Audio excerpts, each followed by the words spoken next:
비는 죄악을 씻어내지 못한다. 그저 도시의 오물과 피를 섞어 하수구로 흘려보낼 뿐이다. 10년 전 그날처럼 오늘도 하늘은 무심하게 눈물을 쏟아내고 있다. 이 차가운 빛 속에서 나는 구원을 가장한 심판을 내린다. 법전이 닿지 않는 곳, 오직 날카로운 메스만이 정의를 말하는 곳. 이것은 침묵 속에 집행되는 나만의 판결이다. 놈들이 빼앗아간 것은 생명이었지만 내가 놈들에게서 가져갈 것은 죽음보다 더 깊은 고통이다. 인천 북항에 버려진 컨테이너 터미널은 마치 거대한 짐승의 시체처럼 어둠 속에 웅크리고 있었다. 태풍급 비바람이 녹슨 철골 구조물을 때리며 기괴한 금소금을 만들어냈다. 쏟아지는 폭우는 시야를 가렸고 바다 짠내와 섞인 비릿한 피 냄새가 코끝을 찔렀다. 형사 강지원은 컨테이너 구석에 몸을 숨긴 채 거친 숨을 몰아쉬었다.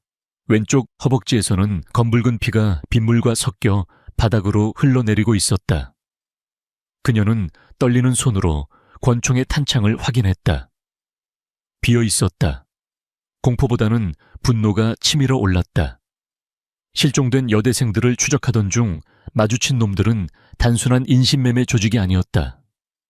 그들은 훈련받은 사냥개들처럼 조직적으로 움직였고 잔혹했다. 지원아, 포기해. 여기서 쥐도 새도 모르게 죽으면 누가 알아주겠어. 어둠 속에서 비웃음 섞인 목소리가 들려왔다. 놈들의 리더인 독사라는 자였다.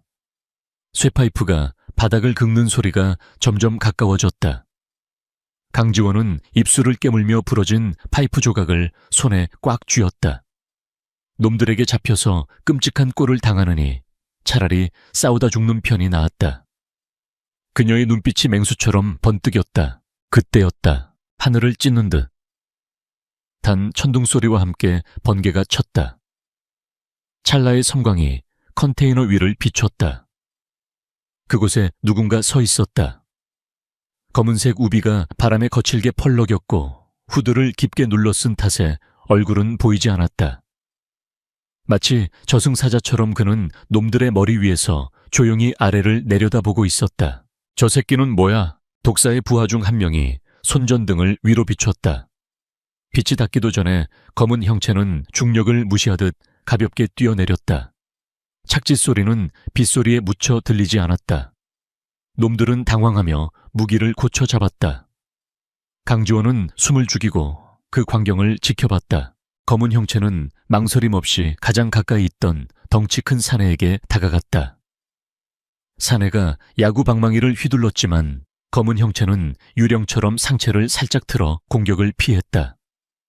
그리고 믿을 수 없는 속도로 사내의 품으로 파고들었다. 그의 손에서 은색의 무언가가 번뜩였다. 그것은 칼이라고 부르기에는 너무나 작고 얇았다. 하지만 위력은 치명적이었다. 아! 사내가 비명을 지르며 손목을 부여잡았다. 손목 안쪽 동맥이 정확하게 베어 피가 분수처럼 솟구쳤다. 검은 형체는 멈추지 않았다. 그는 사내의 오금 뒤를 발로 가격해 무릎 꿇게 만든 뒤 다시 한번 손을 움직였다. 이번에는 아킬레스건이었다.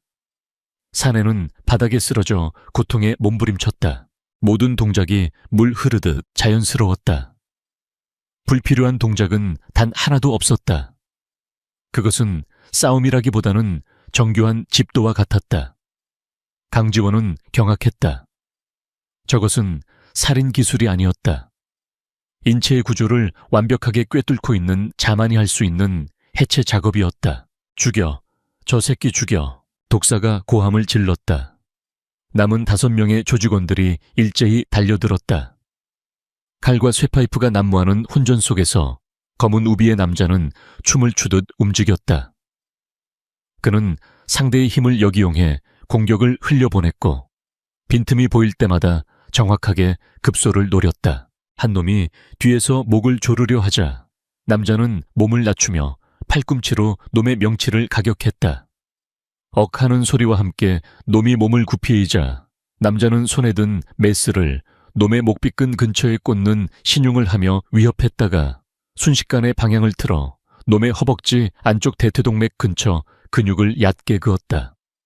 죽이지는 않되 더 이상 일어설 수 없게, 쉬어서 없게 만드는 잔인한 계산이었다. 또 다른 놈이 칼을 들고 돌진했다. 남자는 피하지 않았다. 그는 놈의 손목을 낚아채 비틀어 뼈가 어긋나는 소리를 만들어냈다. 칼이 바닥에 떨어지기도 전에 남자의 메스가 놈의 어깨 관절 인대를 끊어버렸다. 팔이 힘없이 축 늘어졌다. 비명소리가 빗소리를 압도했다. 바닥은 빗물과 피로 흥건해졌다. 강지원은 자신의 눈을 의심했다. 저 남자는 단 한 번도 치명상을 입히지 않았다. 심장이나 경동맥 같은 급소는 피하면서 고통을 극대화하고 움직임을 봉쇄하는 부위만 골라 공격하고 있었다. 그것은 압도적인 실력 차이에서 나오는 오만이거나 혹은 지독한 형벌이었다. 마지막으로 남은 독사가 겁에 질려 뒷걸음질 쳤다. 그는 품에서 권총을 꺼내려 했다. 하지만 남자가 더 빨랐다. 남자는 손에 쥐고 있던 메스를 투척했다. 은색 빗줄기가 어둠을 가르고 날아가 독사의 손등에 정확히 박혔다. 깍! 독사가 권총을 떨어뜨리고 손을 감싸 쥐며 주저앉았다. 남자는 천천히 독사에게 걸어갔다. 빗물이 우비를 타고 흘러내렸다. 쓰러진 조직원들은 고통 속에 신음하며 기어다니고 있었다. 남자는 독사 앞에 쭈그리고 앉아박힌 메스를 뽑아냈다. 독사가 비명을 질렀지만 남자는 아랑곳하지 않고 주머니에서 거즈를 꺼내 메스에 묻은 피를 닦았다. 그의 눈이 후드 아래로 드러났다. 감정이 완전히 거세된 차가운 눈동자였다. 분노도 희열도 없었다. 마치 고장난 기계 부품을 바라보는 엔지니어의 눈빛 같았다. 너희들이 납치한 여자들은 어디 있지? 낮고 건조한 목소리였다. 독사는 공포에 질려 말을 더듬었다. 항구, 3번 창고, 컨테이너 안에, 제발 살려줘. 남자는 대답 대신 독사의 턱을 발로 걷어찼다. 독사는 기절하며 바닥에 처박혔다. 남자는 자리에서 일어나 강지원이 숨어있는 쪽을 바라봤다. 강지원은 숨이 멎을 것 같았다. 그가 다가오고 있었다. 살인마인지 구세주인지 알 수 없는 그 존재가 자신을 향해 오고 있었다. 그녀는 파이프 조각을 쥔 손에 힘을 주었지만 몸이 말을 듣지 않았다. 과다출혈로 인한 현기증이 밀려왔다. 남자가 그녀의 앞에 섰다. 그는 피 묻은 장갑을 벗고 주머니에서 작은 휴대용 의료 키트를 꺼냈다. 가만히 있어. 동맥은 피했어. 그가 무릎을 꿇고 그녀의 상처를 살폈다. 그의 손길은 놀라울 정도로 능숙하고 빨랐다. 그는 지혈제를 뿌리고 압박 붕대를 감았다. 매듭을 짓는 방식이 병원에서 보던 외과 의사들의 그것과 똑같았다. 강지원은 흐릿해지는 의식 속에서도 그의 얼굴을 보려 애썼다. 당신 누구? 그는 대답하지 않았다. 처치가 끝나자 그는 다시 일어섰다. 멀리서 경찰 사이렌 소리가 들려오기 시작하였다. 그는 바닥에 떨어진 자신의 메스를 회수하고는 다시 어둠 속으로 몸을 돌렸다. 3번 창고다. 늦으면 못 구해. 그 말을 남기고 그는 빗속으로 사라졌다. 마치 처음부터 그곳에 없었던 것처럼. 강지원은 붕대가 감긴 자신의 허벅지를 내려다봤다. 고통이 가라앉고 있었다. 빗소리가 점점 멀어지며 그녀의 의식도 끊어졌다. 다음 날 아침, 이현우는 병원 탈의실에서 수술복으로 갈아입고 있었다. 거울 속에 비친 그의 얼굴은 단정하고 지적인 엘리트 의사의 모습이었다. 밤사이 쏟아진 폭우 속에서 수십 명의 건달들을 피범벅으로 만들었던 남자는 어디에도 없었다. 이 선생님, 벌써 출근하셨어요. 간호사가 밝게 인사하며 들어왔다. 이현우는 입가에 옅은 미소를 띠며 고개를 끄덕였다. 사람 좋은 의사의 완벽한 가면이었다. 네, 좋은 아침입니다. 오늘 수술 스케줄이 많죠. 그는 하얀 가운을 걸치고 청진기를 목에 걸었다. 그의 손가락은 길고 섬세했다. 어젯밤 사람의 힘줄을 끊어놓던 그 손으로 오늘은 사람을 살려야 했다. 그에게는 두 가지 행위 모두 껍데기만 다를 뿐 본질은 같았다. 인체를 분해하고 조립하는 것. 단지 목적이 다를 뿐이었다. 그는 주머니 속에서 스마트폰을 꺼냈다. 화면에는 친구 한태민이 보낸 메시지가 와 있었다. 목표물 1번 위치 확인 완료. 오늘 밤 시작할까? 이현우의 눈빛이 순간적으로 차갑게 가라앉았다. 10년 전 법정에서 위증을 하며 비열하게 웃던 놈의 얼굴이 떠올랐다. 그의 여동생을 죽인 진범을 풀어주는데 일조했던 쓰레기들 중 하나였다. 이현우는 짧게 답장을 보냈다. 준비해. 그는 스마트폰을 주머니에 넣고 응급실로 향했다. 복도 TV 뉴스에서는 어젯밤 인천항에서 발생한 집단 폭행 사건과 실종 여성 구출 소식이 나오고 있었다. 기자는 신원 미상의 남성이 조직을 괴멸시켰다고 보도하고 있었다. 화면 속에서 들것에 실려 나가는 강지원의 모습이 스쳐 지나갔다. 이현우는 걸음을 멈추지 않았다. 그녀는 변수였다. 하지만 아직은 위험한 변수가 아니었다. 그녀가 자신을 추적하게 될지라도 그것은 나중의 일이었다. 지금 그에게 중요한 것은 오직 하나였다. 10년을 기다려온 복수의 서막을 올리는 것. 오늘 밤 첫 번째 죄인이 자신의 심판대에 오를 것이다. 이현우는 꽉 닫힌 수술실 문을 열고 들어갔다. 차가운 수술실의 공기가 그를 방했다. 메스의 날카로운 감촉이 손끝에 남아있는 듯 했다. 그의 이중생활은 이제 막 시작되었다. 한일병원 제3수술실의 공기는 언제나처럼 차갑고 건조했다. 심전도 모니터의 규칙적인 전자음만이 정적을 채우고 있었다. 이현우는 수술대 위에 누운 환자의 개흉 부위를 내려다보았다. 교통사고로 심장막이 파열된 응급 환자였다. 붉은 선혈이 끊임없이 솟구치고 있었지만 현우의 눈동자는 조금도 흔들리지 않았다. 메스. 그의 낮고 차분한 목소리에 수술 간호사가 기계적으로 도구를 건넸다. 현우의 손이 움직이기 시작했다. 그것은 예술에 가까웠다. 불필요한 움직임을 극한으로 배제한 손놀림은 빠르면서도 정확했다. 찢어진 혈관을 봉합하고 손상된 조직을 제거하는 과정이 마치 정교하게 짜인 안무처럼 이어졌다. 주변의 의료진들은 숨을 죽인 채 그의 손끝을 주시했다. 일반적인 외과 의사라면 3시간은 걸릴 수술이 그의 손에서는 1시간 만에 마무리 단계에 접어들고 있었다. 그들은 이현우를 신의 손이라 불렀다. 죽어가던 생명도 그의 손이 닿으면 기적처럼 소생했기 때문이다. 하지만 그들은 몰랐다. 그 신의 손이 밤에는 얼마나 능숙하게 생명을 해체할 수 있는지를. 봉합 마무리하겠습니다. 바이탈 체크하세요. 현우는 장갑을 벗어 의료 폐기물통에 던져 넣었다. 수술복은 땀에 젖었지만 그의 표정은 막 산책을 마치고 돌아온 사람처럼 평온했다. 그는 뒤도 돌아보지 않고 수술실을 빠져나갔다. 복도의 찬 공기가 열기를 식혀주었다. 그는 자판기에서 캔커피를 뽑아 벤치에 앉았다. 손끝에서 느껴지던 혈관의 박동이 아직 생생했다. 살린다는 것과 죽인다는 것. 그 경계는 종이 한 장 차이보다 얇았다. 그에게는 두 행위 모두 기술적인 절차일 뿐이었다. 감동도 죄책감도 없었다. 오직 목적만이 존재했다. 그때 복도 끝에서 소란스러운 소리가 들려왔다. 아니, 괜찮다니까요. 그냥 긁힌 거라니까. 절뚝거리며 걸어오는 여자가 보였다. 형사 강지원이었다.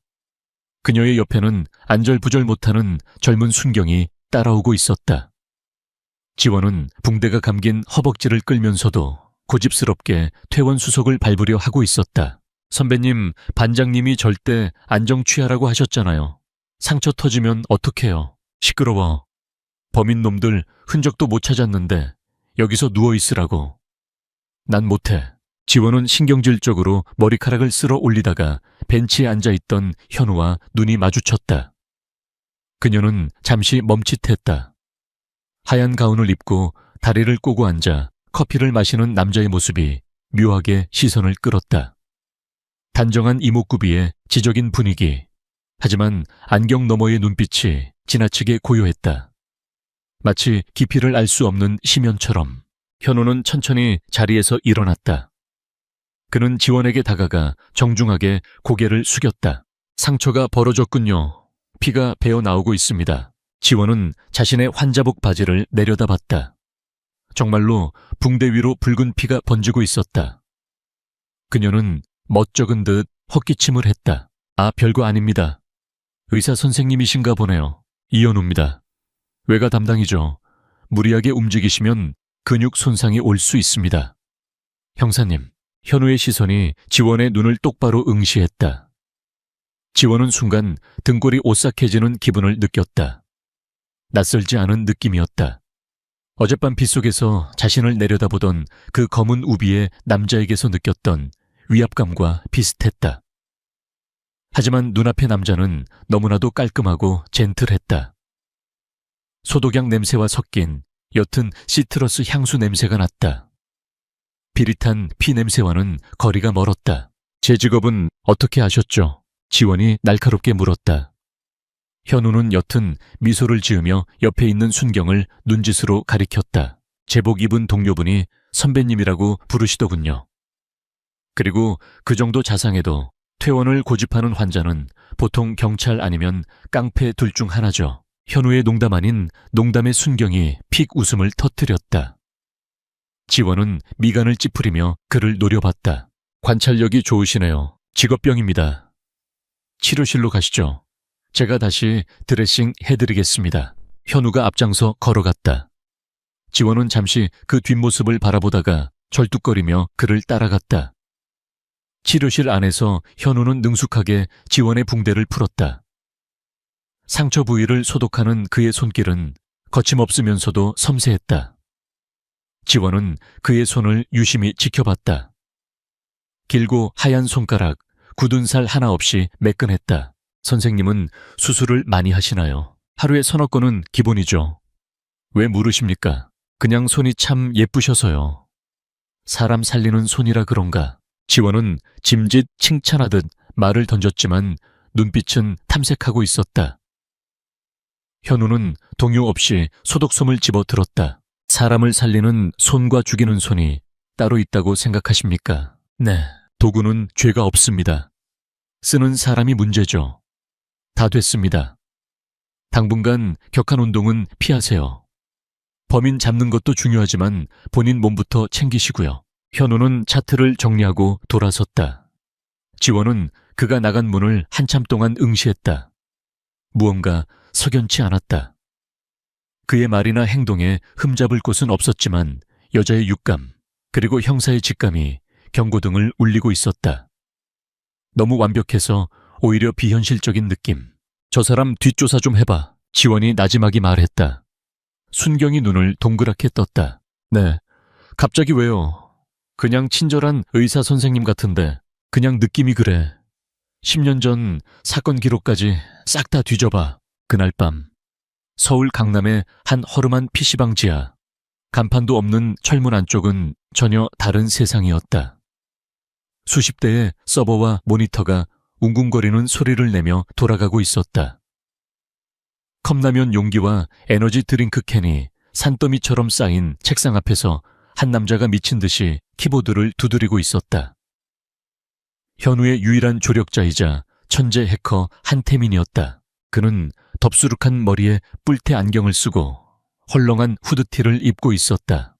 사회공포증이 있어 사람 눈을 잘 마주치지 못했지만 컴퓨터 앞에서는 신이나 다름없는 존재였다. 형 왔어. 태민이 모니터에서 눈을 떼지 않은 채 말했다. 현우는 검은색 가죽 재킷을 입고 들어왔다. 낮의 의사 모습과는 딴판이었다. 차가운 살기가 감돌았다. 준비는 다 됐지? 내가 누구야? 대한민국 전산망의 쥐구멍 한태민이잖아. 태민이 엔터키를 세게 치자 벽면의 대형 스크린에 한 남자의 사진과 동선 정보가 띄워졌다. 박동철, 45세, 현재 유흥업소 5개를 관리하는 조직폭력배이자 사채업자. 하지만 10년 전에는 현우의 여동생 사건에서 결정적인 위증을 했던 인물이었다. 그는 당시 법정에서 피고인 장민석이 사건 당일 자신과 함께 있었다고 거짓 증언을 했었다. 그 대가로 그는 막대한 돈을 받아 지금의 부를 축적했다. 이 새끼 오늘 저녁 8시에 자기 소유인 클럽 베놈 VIP룸에서 파티한다네. 경호원은 4명, 입구부터 룸까지 CCTV는 총 12개. 태민이 지도를 띄우며 설명했다. 현우는 지도를 머릿속에 입력하듯 뚫어지게 바라봤다. CCTV 무력화는 얼마나 가능해? 30분. 그 이상은 보안업체에서 눈치채. 30분 안에 끝내고 나와야 해. 안 그러면 경찰 뜨고 난리 날 거야. 충분해. 현우는 가방에서 검은 마스크와 장갑, 그리고 주사기를 꺼냈다. 주사기 안에는 강력한 마취제인 케타민과 근육 이완제가 섞인 투명한 액체가 들어있었다. 형, 근데 진짜 안 죽일 거야. 그냥 확 죽여버리는 게 깔끔하지 않아. 태민이 걱정스러운 듯 물었다. 그는 현우의 복수 계획을 돕고 있었지만 현우가 살인자가 되는 것은 원치 않았다. 현우는 장비를 챙기며 무표정하게 대답했다. 죽음은 너무 편안한 도피처야. 놈들은 살아서 지옥을 맛봐야 해. 내 동생이 느꼈던 공포와 절망을 뼛속까지 새겨줄 거야. 현우의 눈빛이 번뜩였다. 태민은 꿀꺽 침을 삼켰다. 평소에는 무뚝뚝하지만 가끔 보이는 저 눈빛은 정말이지 악마 그 자체였다. 밤 10시 클럽 베놈의 뒷골목. 화려한 네온사인이 번쩍이는 앞쪽과 달리 뒤쪽은 쓰레기 더미와 어둠뿐이었다. 현우는 직원용 출입구 근처 그늘에 몸을 숨겼다. 인이어 이어폰에서 태민의 목소리가 들렸다. 지금이야. 카메라 루프 돌렸어. 30분 카운트다운 시작. 현우는 소리 없이 문을 열고 들어갔다. 복되는 취객 한 명이 비틀거리고 있었다. 현우는 그를 가볍게 무시하고 비상계단을 통해 2층 VIP 구역으로 올라갔다. 복도 끝 방 앞에 덩치 큰 경호원 2명이 서 있었다. 현우는 주머니에서 동전 하나를 꺼내 반대편 복도 끝으로 던졌다. 쨍그랑 하는 소리가 정적을 깼다. 경호원 한 명이 무정위에 대고 뭐라 중얼거리며 소리가 난 쪽으로 걸어갔다. 남은 한 명이 고개를 돌리는 순간 현우가 튀어나갔다. 그의 움직임은 맹수 같았다. 순식간에 경호원의 뒤를 잡은 현우는 경동맥을 정확히 눌러 기절시켰다. 쓰러지는 몸을 받아 조용히 바닥에 눕혔다. 확인하러 갔던 경호원이 돌아보기도 전에 현우는 이미 룸 안으로 들어간 뒤였다. 룸 안은 시끄러운 음악 소리와 담배 연기로 가득했다. 박동철은 여자들을 양옆에 끼고 양주를 들이키고 있었다. 야, 오늘 물이 왜 이래? 더 예쁜 애들 없어. 박동철이 소리를 지르며 잔을 던졌다. 쨍하는 소리와 함께 유리 조각이 튀었다. 여자들이 비명을 지르며 움츠러들었다. 그때 음악 소리가 뚝 끊겼다. 조명도 모두 꺼지고 비상등의 붉은 불빛만이 방 안을 비췄다. 뭐야, 정전이야. 야, 관리인 불러. 박동철이 욕설을 퍼부으며 일어섰다. 어둠 속에서 누군가가 걸어왔다. 검은 옷을 입은 남자였다. 누구냐 너? 애들은 어디 가고? 박동철의 말이 끝나기도 전에 현우가 그의 멱살을 잡고 테이블 위로 내동댕이 쳤다. 억 하는 소리와 함께 박동철이 고꾸라졌다. 여자들은 비명을 지르며 밖으로 도망쳤다. 현우는 문을 발로 차 잠가버렸다. 너 이 새끼, 내가 누군지 알아. 박동철이 허리춤에서 잭나이프를 꺼내 휘둘렀다. 하지만 술에 취한 그의 동작은 현우에게 슬로모션처럼 보였다. 현우는 가볍게 칼을 든 손목을 쳐내고 그의 목덜미에 주사 바늘을 꽂았다. 이거 뭐? 약물이 혈관을 타고 퍼져나갔다. 박동철의 동공이 풀리고 몸이 마비되기 시작했다. 그는 바닥에 쓰러져 헐떡거렸다. 의식은 있는데 몸이 움직이지 않았다. 공포가 엄습했다. 현우는 박동철의 얼굴 가까이 다가가 속삭였다. 오랜만이다, 박동철. 10년 동안 잘 지냈나 보군. 박동철의 눈이 커졌다. 마스크 너머의 눈, 어디선가 본 듯한 눈이었다. 하지만 기억이 나지 않았다. 이제 자러 가자. 긴 꿈을 꾸게 될 거야. 현우는 축 늘어진 박동철을 어깨에 둘러매고 비상구로 향했다. 형 20분 남았어. 경찰차 소리 들려. 누가 신고했나 봐. 태민의 다급한 목소리가 들렸다. 현우는 속도를 높였다. 그가 건물을 빠져나와 미리 준비된 검은색 벤에 박동철을 실었을 때 멀리서 사이렌 소리가 들려왔다. 현우는 운전석에 앉아 시동을 걸었다. 벤은 어둠 속으로 미끄러지듯 사라졌다. 눈을 떴을 때 박동철은 낯선 곳에 있었다. 사방이 콘크리트 벽으로 된 좁은 방이었다. 차가운 금속 의자에 손발이 묶여 있었다. 머리 위에는 희미한 정우 하나가 흔들리고 있었다.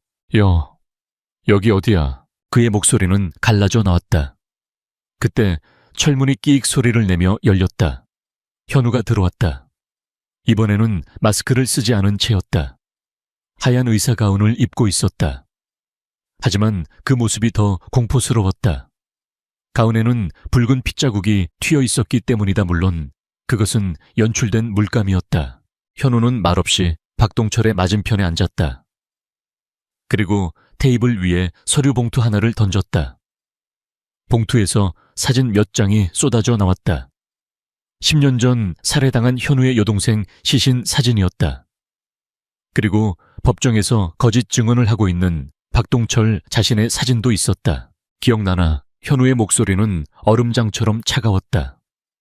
박동철은 사진을 보고 사시나무 떨듯 떨었다. 너 그 계집애 오빠 이현우 용케 기억하고 있군.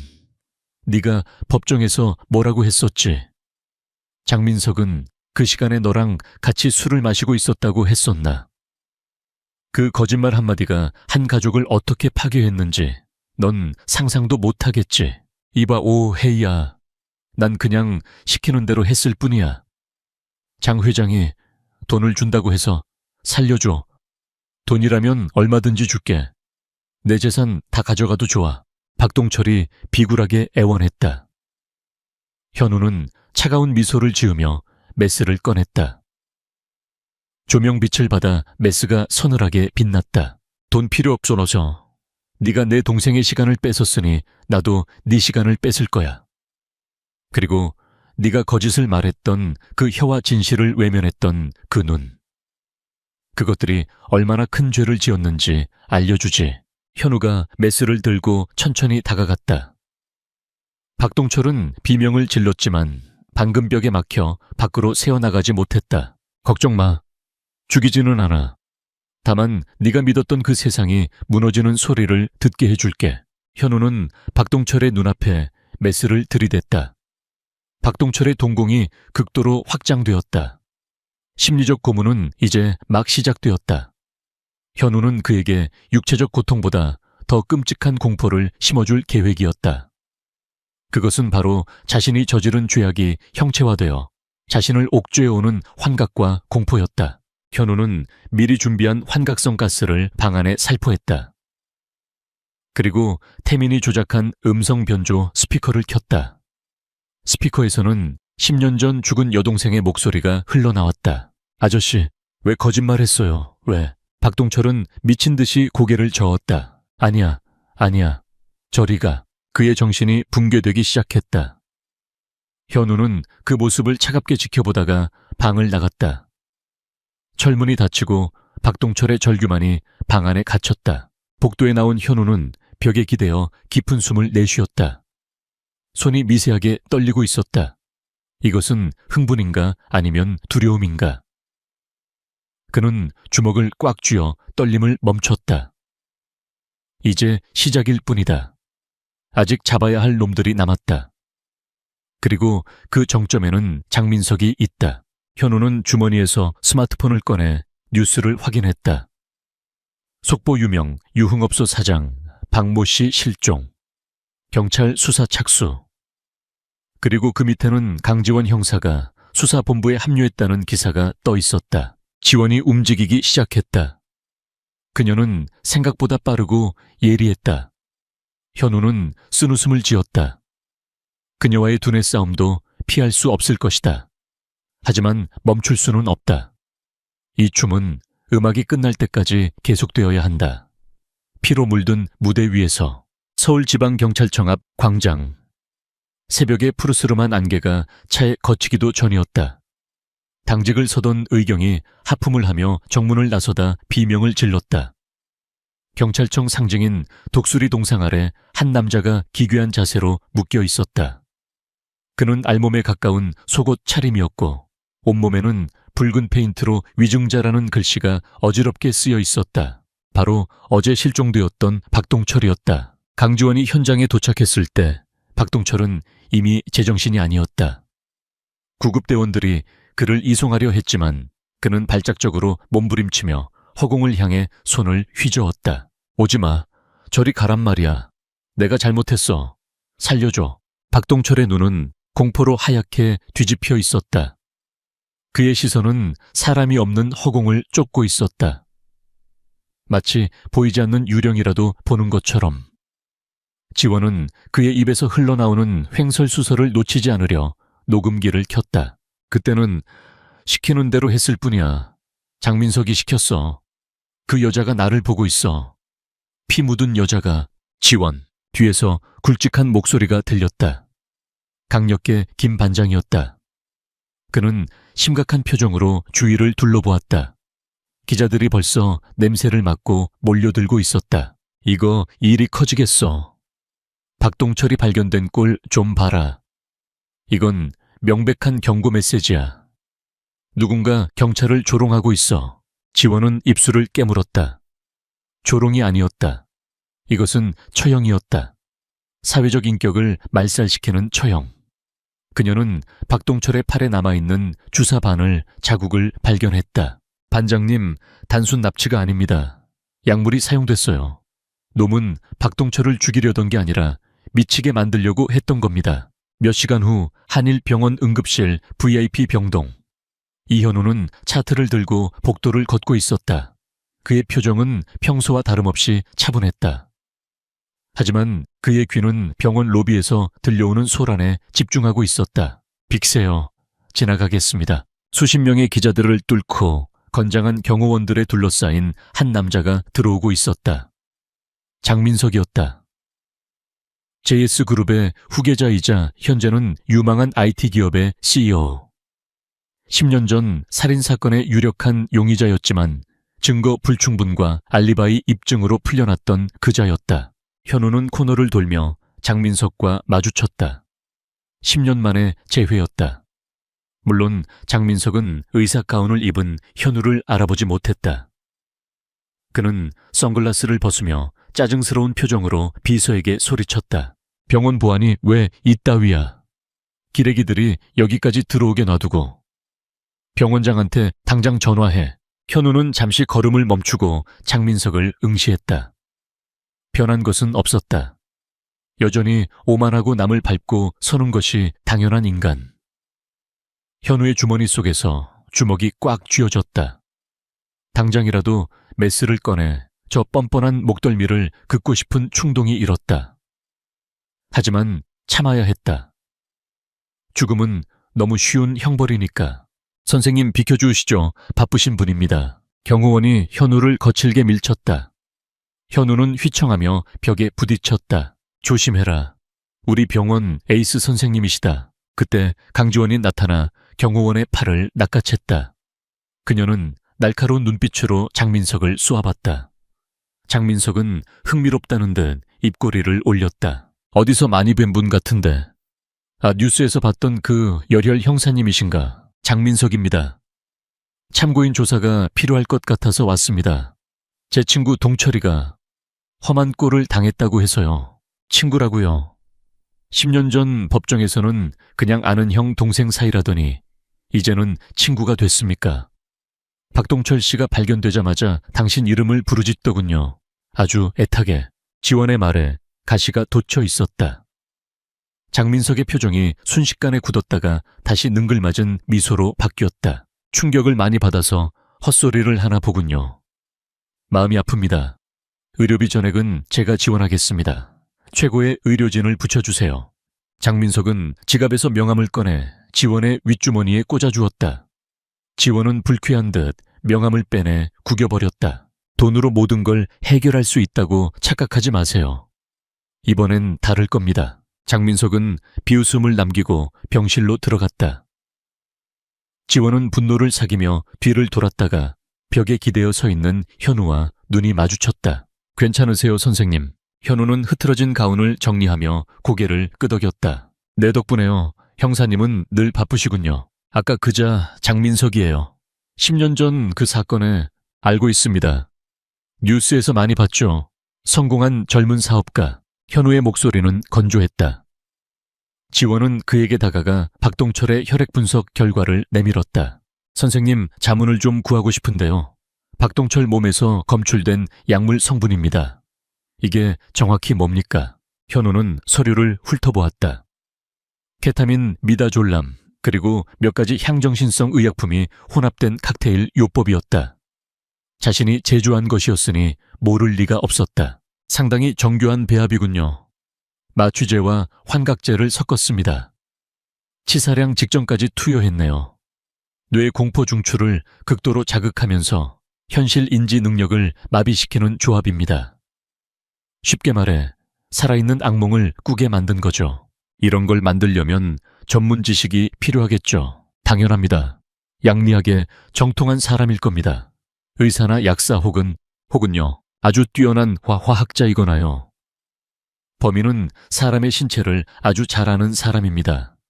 죽이지 않고 고통만 주는 법을 알고 있어요. 지원은 현우의 눈을 뚫어지게 쳐다봤다. 선생님처럼요. 현우는 피식 웃었다. 저를 의심하십니까? 아니요. 그냥 선생님 실력이면 가능할 것 같아서요. 어제 제 상처 처치해 주신 솜씨도 그렇고 과찬이시군요. 하지만 저는 사람을 살리는 쪽입니다. 살인이 아니라 살생을 혐오하죠. 현우는 시계를 보았다. 죄송하지만 회진 시간이 다 되어서 수사에 도움이 필요하면 언제든 연락 주십시오. 현우가 자리를 떴다. 지원은 그의 뒷모습을 보며 묘한 위화감을 느꼈다. 그는 너무 침착했다. 보통 사람이라면 재벌 2세의 갑질이나 참혹한 사건 이야기에 감정적인 반응을 보일 텐데 그는 마치 제3자가 연극을 관람하듯 평온했다. 그날 밤 세종문화회관 대극장. 장민석이 후원하는 자선 오페라 갈라쇼가 열리고 있었다. 정재계 인사들이 대거 참석한 화려한 행사였다. VIP석에는 장민석과 그의 측근들이 앉아 있었다. 그 중에는 두 번째 목표물 김영훈도 있었다. 김영훈, 전직 부장검사 출신 변호사. 10년 전 사건 당시 장민석의 변호를 맡아 증거를 조작하고 여론을 호도했던 인물이었다. 그는 현재 장민석 기업의 법률 고문이자 방송에 자주 출연하는 스타 변호사였다. 무대 위에서는 소프라노가 비극적인 아리아를 부르고 있었다. 김영훈은 샴페인 잔을 들고 옆자리에 장민석에게 속삭였다. 회장님, 박동철 그놈 입단속 좀 시켜야겠습니다. 경찰이 냄새를 맡고 있어요. 걱정 마세요, 변호사님. 미친놈 헛소리를 누가 믿겠습니까? 돈 좀 쥐어주면 조용해질 겁니다. 그보다 오늘 공연 좋지 않습니까? 장민석은 여유롭게 웃었다. 김영훈은 겉으로는 웃었지만 속으로는 불안했다. 박동철이 당했다는 그 미친 짓이 자신에게도 일어날까 두려웠다. 그는 화장실을 핑계로 자리에서 일어났다. 복도는 조용하고 어두웠다. 김영훈은 화장실로 들어가 세수를 했다. 거울 속의 자신은 창백해 보였다. 제길, 10년 전 일이야. 다 끝난 일이라고. 그가 물기를 닦고 고개를 들었을 때 거울 속에 누군가가 비쳤다. 검은 정장을 입은 남자였다. 직원이겠거니 생각하고 뒤를 돌아보려던 순간 목덜미에 차가운 무언가가 닿았다. 쉬쉿, 조용히 해. 변호사님 목소리가 너무 커서 공연에 방해가 되잖아. 현우의 목소리였다. 그는 김영훈의 목에 초소형 정의 충격기를 갖다 대고 있었다. 김영훈이 입을 열려 하자 현우는 가차없이 스위치를 눌렀다. 찌릿하는 소리와 함께 김영훈이 바닥으로 쓰러졌다. 현우는 재빨리 화장실 문을 잠갔다. 그리고 청소용구함에서 수리 중 표지판을 꺼내 문 앞에 걸었다. 그는 쓰러진 김영훈을 화장실 칸막이 안으로 끌고 들어갔다. 태민 CCTV는 인이어에서 태민의 목소리가 들렸다. 완벽해. 화장실 앞 카메라는 5분간 먹통이야. 빨리 데리고 나와. 현우는 김영훈에게 미리 준비한 웨이터 복장을 입히고 휠체어에 태웠다. 그리고 그 위에 담요를 덮어 마치 술 취한 손님을 부축해 나가는 것처럼 위장했다. 로비는 공연 중이라 한산했다. 현우는 직원용 엘리베이터를 타고 지하 주차장으로 내려갔다. 모든 것이 계획대로였다. 그러나 주차장에 도착했을 때 예상치 못한 변수가 발생했다. 지원과 그녀의 파트너 형사가 주차장을 순찰하고 있었다. 지원은 VIP들의 차량 번호를 조회하며 탐문 수사를 벌이고 있었다. 현우는 기둥 뒤에 멈춰 섰다. 여기서 들키면 모든 것이 끝장이었다. 저기 휠체어. 지원의 파트너가 현우 쪽을 가리켰다. 지원의 시선이 현우를 향했다. 현우는 고개를 숙이고 모자를 깊게 눌렀었다. 잠시만요. 거기 멈추세요. 지원이 다가오기 시작했다. 현우의 손이 주머니 속에 메스로 향했다. 최악의 경우 그녀를 공격하고 도망쳐야 했다. 심장이 격렬하게 뛰었다. 그때 현우의 주머니 속 스마트폰이 진동했다. 태민이었다. 형, 내 말 들려. 지하 3층 스프링클러 작동시킬게. 3BT1. 갑자기 화재 경보음이 울리며 천장에 스프링클러가 터졌다. 쏟아지는 물줄기에 주차장은 순식간에 아수라장이 되었다. 뭐야, 불이야. 지원의 파트너가 당황하며 소리쳤다. 지원도 쏟아지는 물을 막으려 팔을 들어 올렸다. 시야가 흐려진 틈을 타 현우는 휠체어를 밀고 벤이 대기하고 있는 구역으로 전력 질주했다. 거기서 지원이 뒤늦게 쫓아왔지만 빗길 같은 주차장 바닥에 미끄러질 뻔했다. 현우는 김영훈을 짐칸에 던져놓고 운전석에 올라탔다. 벤이 굉음을 내며 주차장을 빠져나갔다. 지원은 이를 갈며 무정의를 들었다. 도주 차량 발생 검은색 벤, 번호판 식별 불가. 전 병력 출동 바람. 도망친 벤 안에서 현우는 거친 숨을 몰아쉬었다. 젖은 머리카락에서 물이 뚝뚝 떨어졌다. 뒷좌석의 김영훈은 아직 기절해 있었다. 위험했다. 강지원. 정말 끈질긴 여자군. 현우는 입가에 옅은 미소를 띄었다. 그녀가 가까이 다가올수록 게임은 더 스릴 넘쳤다. 그는 엑셀을 밟았다. 오늘 밤 두 번째 심판이 시작될 것이다. 김영훈이 눈을 뜬 곳은 폐쇄된 법정 세트장이었다. 과거 드라마 촬영지로 쓰였던 곳을 태민이 임대해 개조한 장소였다. 판사석에는 검은 가운을 입은 현우가 앉아 있었고 방청석에는 마네킹들이 가득 앉아 있었다. 그로테스크한 분위기였다. 피고인 김영훈. 일어날 시간이다. 현우가 법봉을 내리쳤다. 탕탕탕. 소리가 텅 빈 세트장에 울려 퍼졌다. 김영훈은 피고인석에 묶여 있었다. 그는 혼란스러운 표정으로 주위를 둘러봤다. 이게 무슨 짓이야? 너 누구야? 내가 누군지 알아. 김영훈이 소리쳤다. 현우는 마스크를 쓴 채 천천히 단상에서 내려왔다. 알지. 아주 잘 알지. 법을 수호해야 할 검사가 돈과 권력에 영혼을 판 사기꾼. 현우는 김영훈의 눈앞에 서류 뭉치를 들이밀었다. 10년 전 그가 조작했던 증거 목록들이었다. 이 증거들 조작했지. 피해자의 일기장은 태워버리고 가짜 목격자를 매수해서 알리바이를 만들었어. 그 덕분에 살인자는 자유를 얻었고 유가족은 지옥에 떨어졌지. 증거 있어. 증거 있냐고. 다 합법적인 절차였어. 난 내 의뢰인을 위해 최선을 다했을 뿐이야. 김영훈은 끝까지 뻔뻔했다. 현우의 눈빛이 싸늘하게 식었다. 법정에서는 증거가 필요하지만 여기는 내 법정이야. 여기서는 내 기억이 증거고 내 고통이 법전이다. 현우는 손짓했다. 천장에서 밧줄이 내려왔다.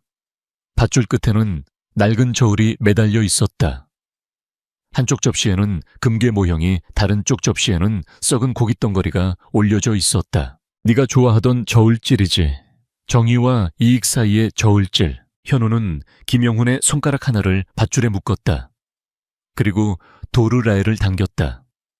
김영훈의 팔이 억지로 당겨지며 비명이 터져 나왔다. 아, 이거 놔. 돈 줄게. 살려줘. 현우는 멈추지 않았다. 내 혀가 거짓을 말할 때마다 네 손가락은 하나씩 부러질 거야. 10년 전 그날 진실을 말해. 장민석이 죽였지. 김영훈은 고통과 공포에 질려 헐떡였다. 하지만 그는 알고 있었다. 장민석을 배신하면 더 끔찍한 죽음이 기다리고 있다는 것을. 그는 입을 다물었다. 현우는 차갑게 웃었다. 좋아. 침묵도 대답이지. 그럼 첫 번째 판결을 집행한다. 우두득 뼈가 부러지는 소리가 세트장을 가득 채웠다. 김영훈의 비명은 마네킹 관객들의 침묵 속에 묻혔다. 현우는 죄책감을 느끼지 않았다. 이것은 단지 균형을 맞추는 과정일 뿐이었다. 기울어진 정의의 저울을 다시 맞추기 위한 잔혹한 수술. 한편 지원은 빗속에서 놓친 벤의 행방을 쫓고 있었다. 그녀는 차 안에서 지도를 펼쳐놓고 범인의 도주 경로를 예측했다. 놈은 프로야. 동선을 꼬아서 추적을 피하고 있어. 하지만 반드시 실수는 있어. 그녀의 눈이 반짝였다. 그녀는 범인이 단순한 납치범이 아니라는 확신을 가졌다. 범인은 피해자들과 연관된 장소를 범행 현장으로 고르고 있었다. 박동철은 유흥가, 김영훈은 법원, 아니면 법과 관련된 곳. 지원은 핸들을 꺾었다. 그녀의 감이 교회에 있는 폐세트장을 가리키고 있었다. 빗줄기가 굵어지고 있었다.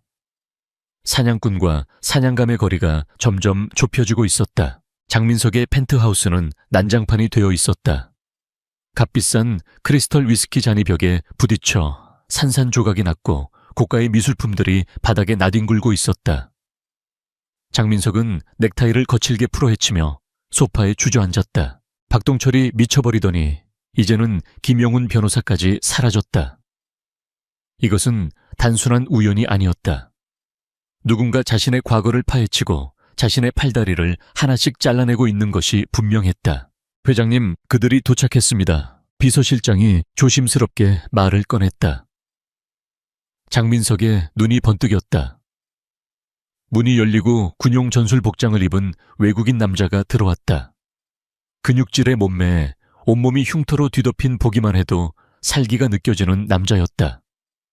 러시아 특수부대 스페치나츠 출신의 용병 대장 콜론이었다.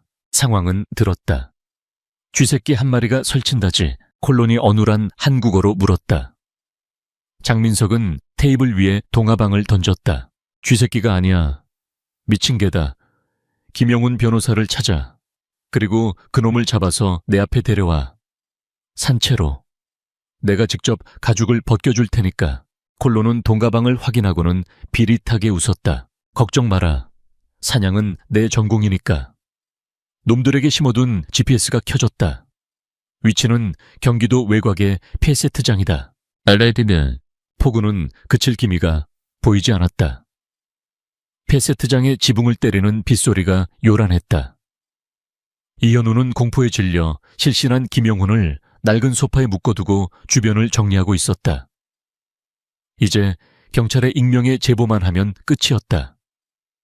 김영훈은 깨어난 후 자신의 죄를 자백하지 않고는 배기지 못할 정도의 정신적 외상을 입었다. 그때였다. 현우의 예민한 청각이 빗소리 사이로 이질적인 소음을 포착했다. 자박자박 젖은 흙을 밟는 군화 소리. 하나가 아니었다. 최소 5명 이상. 그리고 금속이 부딪히는 찰칵 소리. 소음기가 장착된 총기였다. 형 도망쳐. 놈들이 왔어. 해킹 방화벽이 뚫렸어. 인이어에서 태민의 비명 같은 목소리가 터져 나왔다. 현우는 즉시 세트장의 메인 조명을 껐다. 칠흑 같은 어둠이 내려앉았다. 당, 박, 유리창이 깨지며 섬광탄이 날아들었다. 현우는 본능적으로 몸을 날려 기둥 뒤로 숨었다. 눈부신 섬광과 함께 귀를 찢는 폭음이 터졌다. 클리어 진입해 영어가 섞인 무전 소리와 함께 붉은색 레이저 포인터들이 어둠 속을 훑기 시작했다. 프로들이었다. 일반 깡패들과는 차원이 다른 움직임이었다. 현우는 손에 쥔 메스를 고쳐 잡았다. 수술은 아직 끝나지 않았다. 같은 시각 강지원의 차가 세트장 입구에 도착했다. 그녀는 헤드라이트를 끄고 차에서 내렸다. 비속을 뚫고 들려오는 총소리에 그녀의 심장이 요동쳤다. 총 대한민국에서 총기 난사라니. 지원은 권총을 뽑아들고 세트장 안으로 진입했다. 그녀의 눈에 믿을 수 없는 광경이 들어왔다.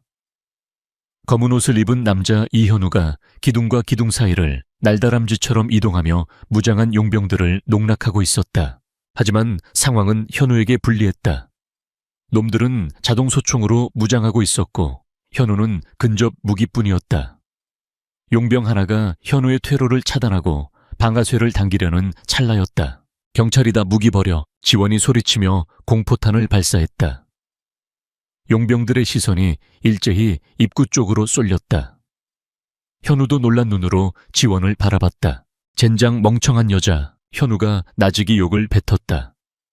용병들은 경찰이라는 말에 당황하기는커녕 귀찮은 파리가 꼬였다는 듯 총구를 지원에게 돌렸다. 목격자다. 제거해. 콜론의 무전 명령이 떨어지자 총알이 비오듯 쏟아졌다. 지원은 급히 드럼통 뒤로 몸을 숨겼다. 팅팅팅 총알이 드럼통을 뚫고 지나갔다. 미친놈들 아니야. 경찰한테 총을 쏴. 지원은 당황했지만 침착하게 응사했다. 하지만 화력 차이가 너무 컸다. 그녀가 고립되어 죽음의 위기에 처한 순간 어둠 속에서 은빛 섬광이 날아들었다. 지원을 조준하던 용병의 손목에 메스가 박혔다. 총이 바닥에 떨어졌다. 그 틈을 놓치지 않고 현우가 그림자 속에서 튀어나와 용병의 턱을 무릎으로 가격했다. 우지끈 소리와 함께 용병이 쓰러졌다. 현우는 지원의 멱살을 잡고 더 안전한 콘크리트 벽 뒤로 끌고 갔다. 여기 왜 왔습니까? 죽고 싶어서 환장했어요. 현우가 으르렁거렸다. 지원은 거친 숨을 몰아쉬며 그를 노려봤다. 범인 잡으러 왔죠. 당신, 이현우 의사 선생님. 맞죠? 내 말 맞잖아. 지금 그게 중요합니까? 저놈들은 우릴 다 죽일 생각이라고요. 두 사람의 머리 위로 콘크리트 파편이 튀었다. 말싸움을 할 시간이 없었다. 현우는 지원의 권총을 힐끗 보았다. 총알 몇 발 남았습니까? 5발. 충분하군. 내가 미끼가 될 테니 형사님은 엄호를 해요. 뭐라고요? 미쳤어요. 그럼 여기서 같이 죽든가. 현우는 대답도 듣지 않고 벽 밖으로 몸을 던졌다. 저기 이따 쏴. 용병들이 현우를 향해 난사했다. 현우는 지그재그로 달리며 엄폐물을 이용해 접근했다. 그의 움직임은 인간의 한계를 넘은 듯 했다. 지원은 입술을 깨물고 용병들을 향해 조준 사격했다. 당당. 지원의 정확한 사격에 용병 2명이 어깨와 다리를 맞고 주춤했다. 그 틈에 현우가 파고들었다. 현우의 손에 들린 메스는 이제 살인 무기가 아니라 생존의 도구였다. 그는 용병의 팔을 꺾어 총구를 동료에게 향하게 한 뒤 방아쇠를 당기게 만들었다. 팀킬이 발생하자 용병들의 진열이 무너졌다. 현우는 바닥에 떨어진 연막탄을 집어 터뜨렸다. 회색 연기가 자욱하게 퍼졌다. 연기 속에서 비명소리만 들려왔다. 뼈가 부러지고 인대가 끊어지는 소리. 현우는 해부학적 지식을 총동원해 가장 효율적으로 적을 무력화시켰다. 그때였다. 뒤늦게 나타난 콜론이 연기 속을 뚫고 지원을 향해 돌진했다. 그는 거대한 정글돌을 들고 있었다. 총알이 떨어진 지원은 격투태세를 취했지만 체급 차이가 너무 컸다. 콜론의 발차기에 지원이 나가떨어졌다. 죽어라 꼬마 아가씨. 콜론이 정글돌을 높이 쳐들었다. 지원은 눈을 질끈 감았다. 퍽! 둔탁한 소리와 함께 뜨거운 액체가 지원의 얼굴에 튀었다. 눈을 뜨자 현우가 그녀를 감싸 안고 있었다. 현우의 등에는 콜론의 정글도가 깊게 박혀 있었다. 선생님, 지원의 목소리가 떨렸다. 현우는 고통을 참느라 이를 악물고 있었다. 그는 신음소리 하나 내지 않고 품에서 꺼낸 주사기를 콜론의 목덜미에 꽂아버렸다. 고농축 마취제였다. 콜론의 눈이 뒤집히며 거대한 몸이 쓰러졌다. 현우는 그제야 바닥에 무릎을 꿇었다. 등에서 피가 솟구치고 있었다. 일어나요. 빨리. 놈들이 더 올 겁니다. 현우가 힘겹게 말했다. 지원은 눈물이 고인 채로 현우를 부축했다. 왜 막았어요? 그냥 피하지. 시끄러워요. 환자는 의사의 말을 들어야지. 두 사람은 서로를 의지한 채 뒷문으로 빠져나갔다. 숲속에 숨겨둔 현우의 차까지 가는 길은 지옥 같았다. 빗물은 피를 씻어냈지만 현우의 천은 점점 떨어지고 있었다. 1시간 후 현우의 비밀 안전가옥. 도심 외곽의 허름한 모텔 방이었다. 태민이 미리 확보해둔 장소였다. 현우는 침대에 엎드려 있었고 지원은 구급 상자를 들고 떨리는 손으로 소독약을 준비했다. 상처가 깊어요. 병원에 가야 해요. 안 됩니다. 병원에 가면 경찰이 알게 되고 그럼 내 계획은 끝이야. 당신 지금 그게 중요해요. 죽을 수도 있다고요. 현우는 고개를 돌려 지원을 바라봤다. 식은땀에 젖은 얼굴이었지만 눈빛만은 살아있었다. 형사님, 나 의사입니다. 내 몸은 내가 제일 잘 알아요. 등뼈는 피했고 근육층만 찢어졌어요. 봉합만 하면 됩니다. 할 수 있겠습니까? 나 사람 꿰매본 적 없어요. 옷 수선한다고 생각해요. 바늘 넣고 매듭 짓고. 간단합니다. 현우는 고통을 잊으려는 듯 헛소리 같은 농담을 던졌다. 지원은 심호흡을 했다. 선택의 여지가 없었다. 그녀는 바늘에 실을 꿰었다. 아프면 소리 질러요. 마취 없이 할 거니까. 당연히 아프겠죠.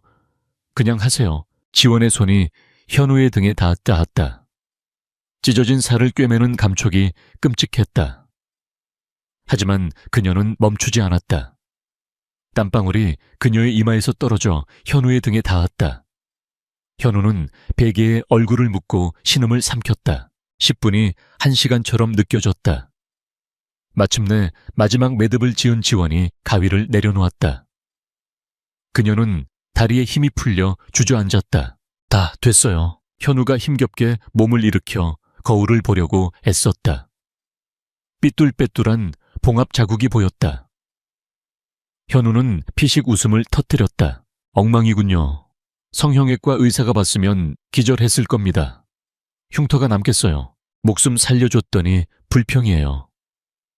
그리고 흉터 좀 있으면 어때요? 남자답고 좋구만. 지원이 퉁명스럽게 대꾸하며 물수건으로 현우의 땀을 닦아주었다. 그녀의 손길이 아까보다는 훨씬 부드러웠다.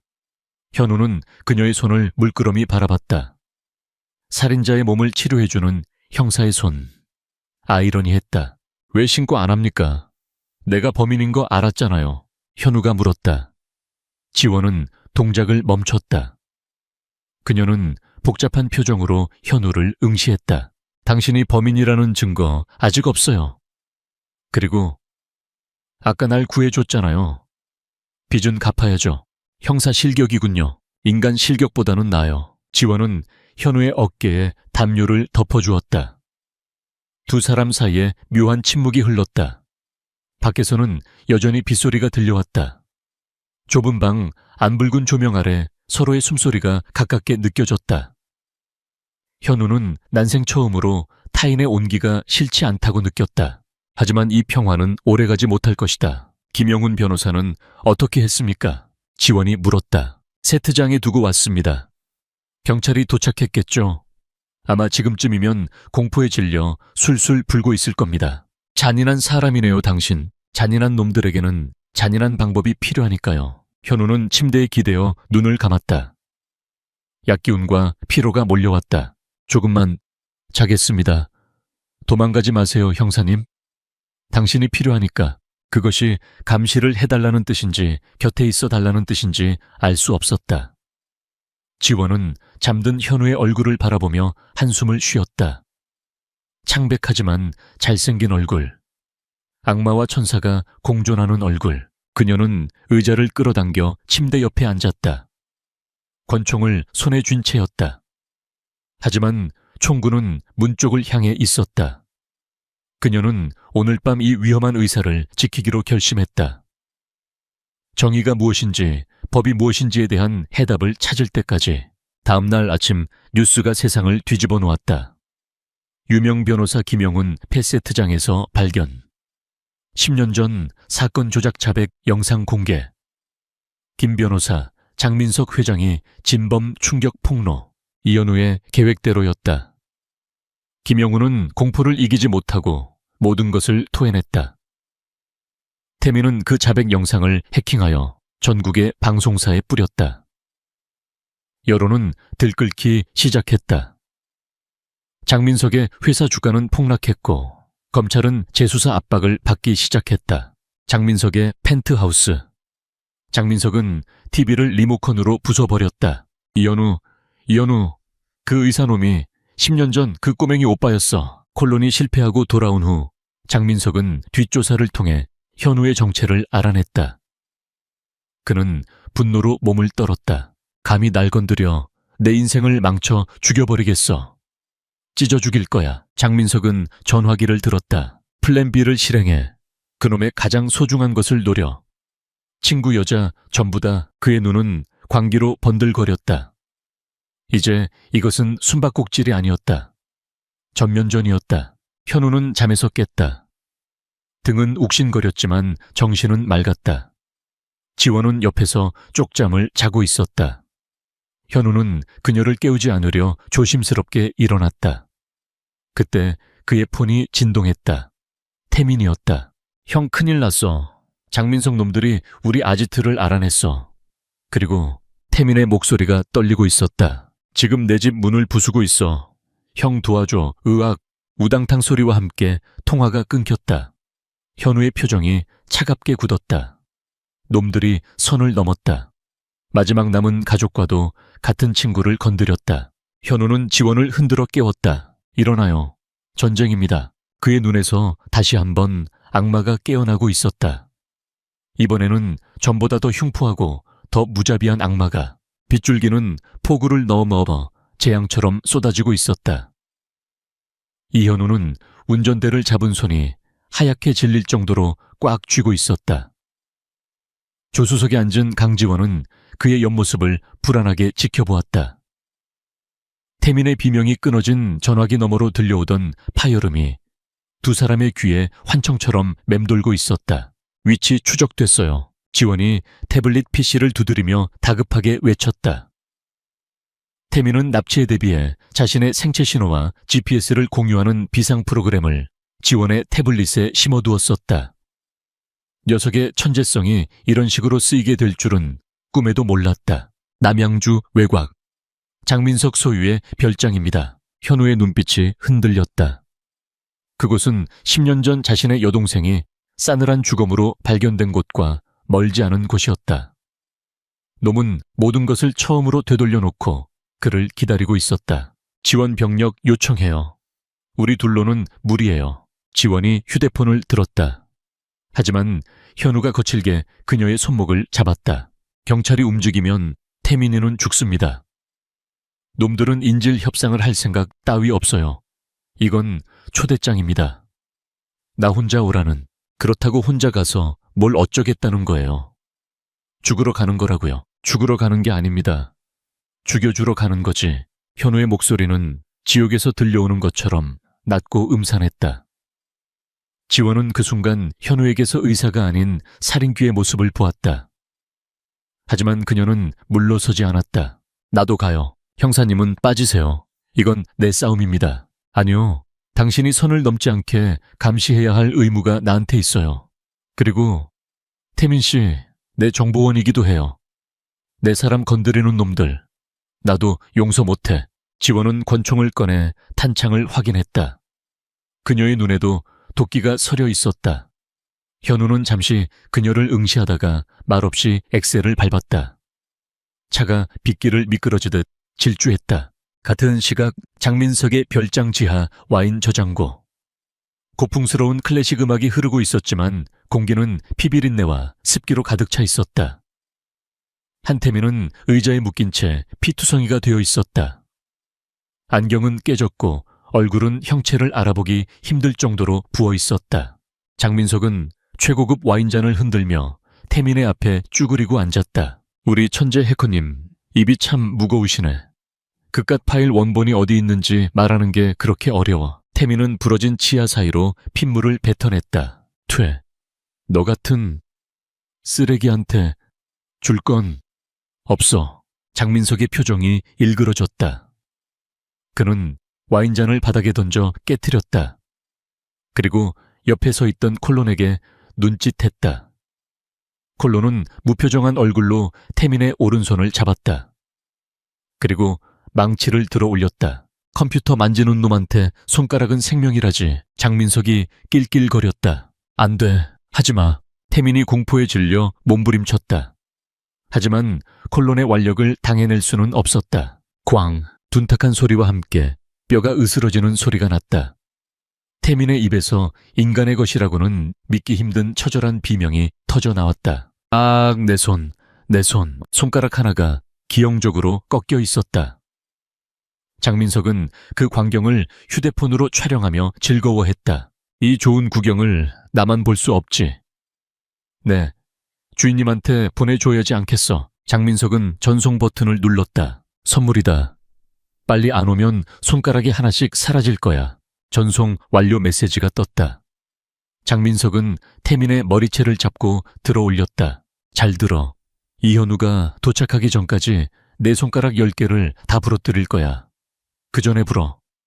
10년 전 내 자백 녹음 파일 어디에 숨겼어? 태민은 고통으로 혼미한 정신을 붙잡으려 애썼다. 그 파일은 현우의 복수를 완성할 마지막 열쇠였다. 절대 뺏겨서는 안 되는 것이었다. 현우 형이 널 지옥으로 보낼 거야. 태민은 기절하듯 고개를 떨구었다. 장민석은 짜증스럽게 태민을 밀쳐냈다. 깨워. 그리고 계속해. 별장을 향해 달리는 차 안. 현우의 폰이 울렸다. 메시지 도착음. 현우는 예감했다. 올 것이 왔다는 것을. 그는 한 손으로 운전하며 메시지를 확인했다. 화면 속에 재생된 영상은 악몽 그 자체였다.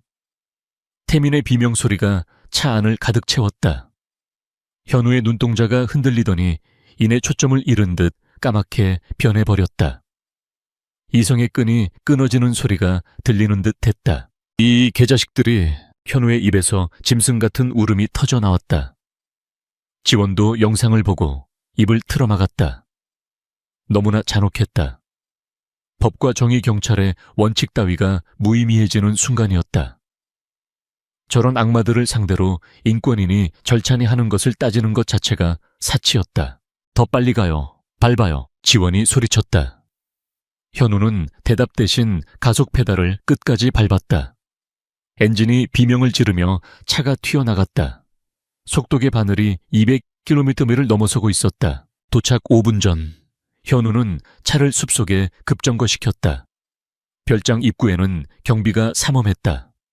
정면 돌파는 자살 행위였다. 여기서부터는 걸어갑니다. 현우는 트렁크에서 검은색 의료용 가방을 꺼냈다. 그 안에는 수십 개의 메스 각종 약물, 그리고 휴대용 수술 도구들이 정갈하게 정리되어 있었다. 그는 마치 수술실에 들어가는 의사처럼 비장한 표정으로 장비를 챙겼다. 지원은 방탄조끼를 조여매며 현우를 바라보았다. 계획은 있어요. 전기부터 끊을 겁니다. 놈들은 어둠을 두려워하겠지만 나는 어둠이 더 편하니까요. 그럼 나는요. 형사님은 시선을 끌어주세요. 정문 쪽에서 소란을 피우면 놈들의 병력이 그쪽으로 쏠릴 겁니다.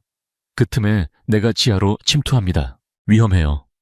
당신 혼자서 그 많은 용병들을 어떻게 상대하려고요? 걱정 마요. 오늘 밤 나는 의사가 아닙니다. 현우는 주머니에서 작은 앰플을 꺼내 자신의 팔에 주사했다. 아드레날린과 진통제가 섞인 약물이었다. 동공이 확장되고 감각이 예민해지는 것이 느껴졌다.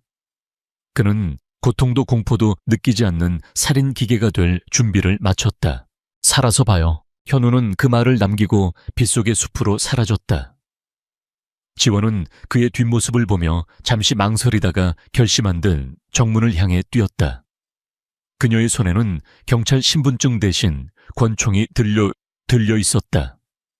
오늘 그녀는 경찰 강지원이 아니라 복수자 이현우의 공범이 되기를 선택했다. 별장 정문. 초소에 있던 경비병들이 빗속에서 걸어 나오는 여자를 발견하고 총을 겨눴다. 멈춰 누구냐? 강지원은 손을 드는 척하다가 전광석화처럼 권총을 발사했다. 당당 조명을 깨트리고 경비병의 다리를 맞췄다. 경보음이 요란하게 울려 퍼졌다. 침입자 발생. 정문이다 전 병력 정문으로 무정의를 통해 다급한 명령이 떨어졌다. 별장 안에서 대기하던 용병들이 우르르 쏟아져 나왔다. 지원은 엄폐물 뒤로 숨어 응사했다. 수적 열세였지만 그녀의 목적은 이기는 것이 아니라 버티는 것이었다. 한편 별장 뒤편 배전실. 현우는 환기구를 통해 내부에 잠입했다. 경비병 2명이 잡담을 나누고 있었다. 무슨 소리야? 총소리 같은데 멧돼지라도 잡나 보지. 현우는 소리 없이 그들의 뒤로 접근했다. 그의 손에 들린 메스가 춤을 췄다. 비명조차 지르지 못하고 2 사람이 쓰러졌다. 현우는 배전반을 열었다. 복잡한 전선들이 얽혀 있었지만 인체의 신경망을 다루는 그에게는 어린아이 장난감처럼 단순해 보였다. 빛이 사라지면 공포가 시작된다. 현우는 메인 케이블을 절단했다. 봐봐, 스파크가 튀며 별장의 모든 불빛이 일제히 꺼졌다. 화려했던 저택은 순식간에 거대한 무덤처럼 어둠에 잠겼다. 밖에서 들려오던 총소리마저 잠시 멈춘 듯한 정적. 별장 내부. 비상등조차 들어오지 않는 칠흑 같은 어둠 속에서 용병들이 당황하며 소리쳤다. 뭐야, 예비 전력은 누가 선을 다 잘랐어. 야간 투시경 껴. 그들은 몰랐다. 야간 투시경을 낄 시간조차 주어지지 않을 것임을. 현우는 이미 어둠과 하나가 되어 있었다. 그는 청각과 후각에 의존해 놈들의 위치를 파악했다. 1층 로비. 용병 하나가 손전등을 켜려던 순간 차가운 손길이 그의 입을 막았다. 목덜미의 날카로운 통증이 느껴졌다. 경동맥이 아닌 미주신경을 정확히 타격당한 용병은 기절하며 바닥에 쓰러졌다. 현우는 쓰러지는 용병의 몸을 받쳐 소음을 최소화했다. 현우는 속삭였다. 그의 눈은 어둠에 적응되어 맹수처럼 빛나고 있었다. 2층 복도. 2명의 용병이 서로 등을 맞대고 경계하고 있었다. 어디야? 어디 숨었어? 그들의 머리 위 천장 구조물에 현우가 매달려 있었다. 그는 거꾸로 매달린 채 소리 없이 내려와 2 사람의 어깨 근육 사이 상관신경총을 메스로 찔렀다. 팔의 신경을 마비시키는 급소였다. 팔이 안 움직여. 총을 든 손이 힘없이 떨어졌다. 현우는 바닥에 착지하며 회전 발차기로 2 사람의 턱을 날려버렸다. 뼈가 으스러지는 소리가 어둠 속에 울려 퍼졌다. 지하로 내려가는 길은 피와 신음소리로 얼룩졌다. 현우는 자비가 없었다. 놈들은 태민을 건드렸다. 그것은 현우의 영린을 건드린 것이나 다름없었다. 그는 놈들의 아킬레스건을 끊고 관절을 탈구시키고 고통을 극대화하는 혀를 눌렀다. 죽이지는 않되 죽고 싶을 만큼의 고통을 안겨주는 것. 그것이 의사 이현우가 내리는 형벌이었다. 지하 와인 저장고 앞. 마지막 관문인 철문 앞에 콜론의 부하 중 가장 덩치가 큰 놈이 버티고 서 있었다. 그는 야간 투시경을 쓰고 기관 단총을 들고 있었다. 쥐새끼, 거기 있는 거 다 안다. 놈이 방아쇠를 당겼다. 총구에서 불을 뿜으며 총알이 벽을 긁었다. 현우는 몸을 날려 엄폐했다. 좁은 복도라 피할 곳이 마땅치 않았다. 정면 승부는 불가능했다. 현우는 주머니에서 마취 가스탄을 꺼냈다. 자신이 직접 제조한 흡입하는 순간 근육이 마비되는 가스였다. 그는 가스탄을 놈의 발밑으로 굴렸다. 씩! 하얀 연기가 피어올랐다. 이게 뭐야, 콜로. 놈이 당황하며 뒷걸음질 쳤다. 투시경 시야가 연기에 가려졌다. 그 틈을 타 현우가 연기를 뚫고 튀어나갔다. 놈이 총을 휘둘렀지만 현우는 낮은 자세로 슬라이딩하며 놈의 다리 사이로 파고들었다. 그리고 일어서며 양손의 메스를 놈의 겨드랑이 안쪽 애과동맥 근처에 꽂아 넣었다. 거구가 비명을 지르며 쓰러졌다. 현우는 놈의 야간 투시경을 빼앗아 쓰고 철문을 바라보았다. 문 너머에 태민이 있다. 그리고 장민석이 있다. 현우는 심호흡을 했다. 피냄새와 화약 냄새가 진동했다. 하지만 그의 머릿속은 그 어느 때보다 차갑게 식어 있었다. 그는 철문의 잠금 장치에 소형 폭약을 부착했다. 태민이 만들어준 선물이었다. 기다려 태민아, 형이 간다. 꽝! 폭발음과 함께 철문이 날아갔다. 자욱한 먼지 속에서 현우가 걸어 들어갔다. 그의 양손에는 피 묻은 메스가, 눈에는 푸른 살기가 서려 있었다. 먼지가 겉이자 와인 저장고의 풍경이 드러났다. 태민은 의자에 묶인 채 축 늘어져 있었고 장민석은 콜론의 뒤에 숨어 현우를 노려보고 있었다. 콜론은 거대한 전투용 나이프를 꺼내 들고 사악하게 웃었다. 드디어 오셨군 닥터. 수술을 시작해볼까? 현우는 대답하지 않았다. 그는 천천히 마스크를 벗었다. 무표정한 얼굴. 하지만 그 침묵이 어떤 고함보다 더 큰 공포를 자아냈다. 장민석 내 뼈와 살을 분리해주마. 현우가 땅을 박차고 달려들었다. 마지막 결전의 막이 올랐다. 지하 와인 저장고의 공기는 팽팽하게 당겨진 활시위 같았다. 폭파된 철문의 잔해 사이로 매캐한 화약 냄새와 오래된 와인의 곰팡이 냄새, 그리고 무엇보다 진한 피 냄새가 뒤섞여 있었다. 이현우는 양손에 메스를 쥔 채 콜론을 응시했다. 그의 시선은 콜론의 눈이 아닌 근육의 움직임과 혈관의 위치를 훑고 있었다. 재미있군. 의사라면서 살인자의 눈을 하고 있어. 콜론이 거대한 정글도를 가볍게 돌리며 비웃었다. 그의 몸은 온통 흉터투성이었고 약물로 강화된 근육은 갑옷처럼 단단해 보였다. 그는 단순한 용병이 아니었다. 살인을 스포츠처럼 즐기는 괴물이었다. 죽여, 당장 죽여버려. 장민석이 콜론의 뒤에서 악을 썼다. 그는 공포에 질려 태민의 목에 권총을 바짝 들이대고 있었다. 태민은 의식이 혼미한 상태에서도 현우를 보며 희미하게 고개를 저었다. 오지 말라는 뜻이었다. 그 모습이 현우의 이성을 더욱 차갑게 얼어붙게 만들었다. 콜론이 기합소리와 함께 돌진했다. 좁은 공간을 가득 채우는 위압감이었다. 정글도가 현우의 머리를 향해 수직으로 내려찍혔다. 현우는 상체를 비틀어 간발의 차이로 칼날을 피했다. 날카로운 바람이 뺨을 스치고 지나갔다. 현우는 물러서지 않았다. 오히려 콜론의 품으로 파고들었다.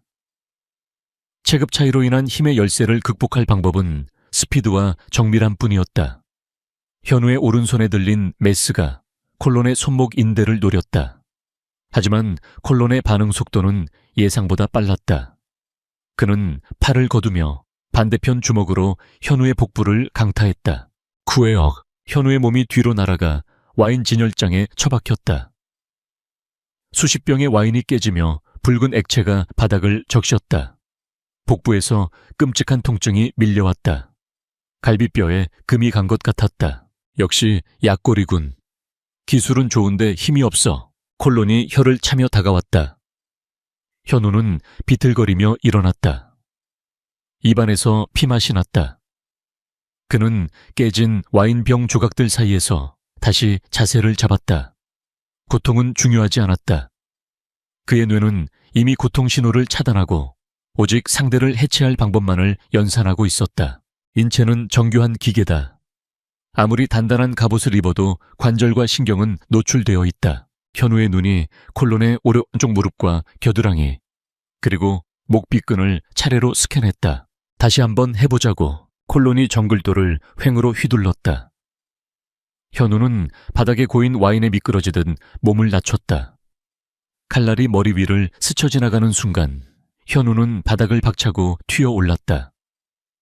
이번 목표는 손목이 아니었다. 현우의 메스가 콜론의 오른쪽 겨드랑이 안쪽 깊숙한 곳을 찔러 들어갔다. 산관신경총, 팔 전체에 운동과 감각을 지배하는 신경다발이 모여있는 곳이었다. 콜론의 얼굴이 일그러졌다. 하지만 그는 고통을 참아내며 무릎으로 현우의 얼굴을 가격하려 했다. 현우는 이미 예상했다는 듯 고개를 숙여 피하며 반대 손에 든 메스로 콜론의 허벅지 안쪽 대퇴동맥 스치듯 그었다. 깊게 베지는 못했지만 피가 솟구치기 시작했다. 이 쥐새끼가. 콜론이 분노하며 발을 구를 때 현우는 그의 등 뒤로 돌아갔다. 그리고 척추를 따라 흐르는 기립근 사이 특정 신경절을 손가락 관절로 강하게 타격했다. 마취과 의사로서 인체의 통점과 마비점을 누구보다 잘 아는 그만의 공격이었다.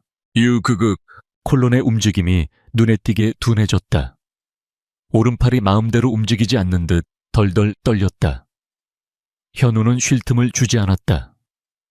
그는 콜론의 오금 무릎 뒤편을 걷어차 균형을 무너뜨린 뒤 그의 등에 올라타 목을 조르듯 팔을 감았다. 단순한 조르기가 아니었다.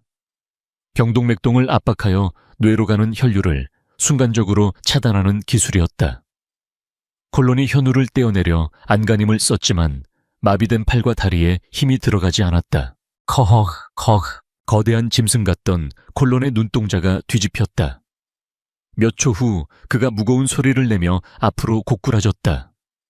현우는 숨을 헐떡이며 콜론의 몸 위에서 내려왔다. 온몸이 땀과 피 와인으로 범벅이 되어 있었다. 이제 너만 남았군. 현우가 천천히 고개를 들어 장민석을 바라보았다. 장민석은 믿을 수 없다는 표정으로 쓰러진 콜론과 현우를 번갈아 쳐다봤다.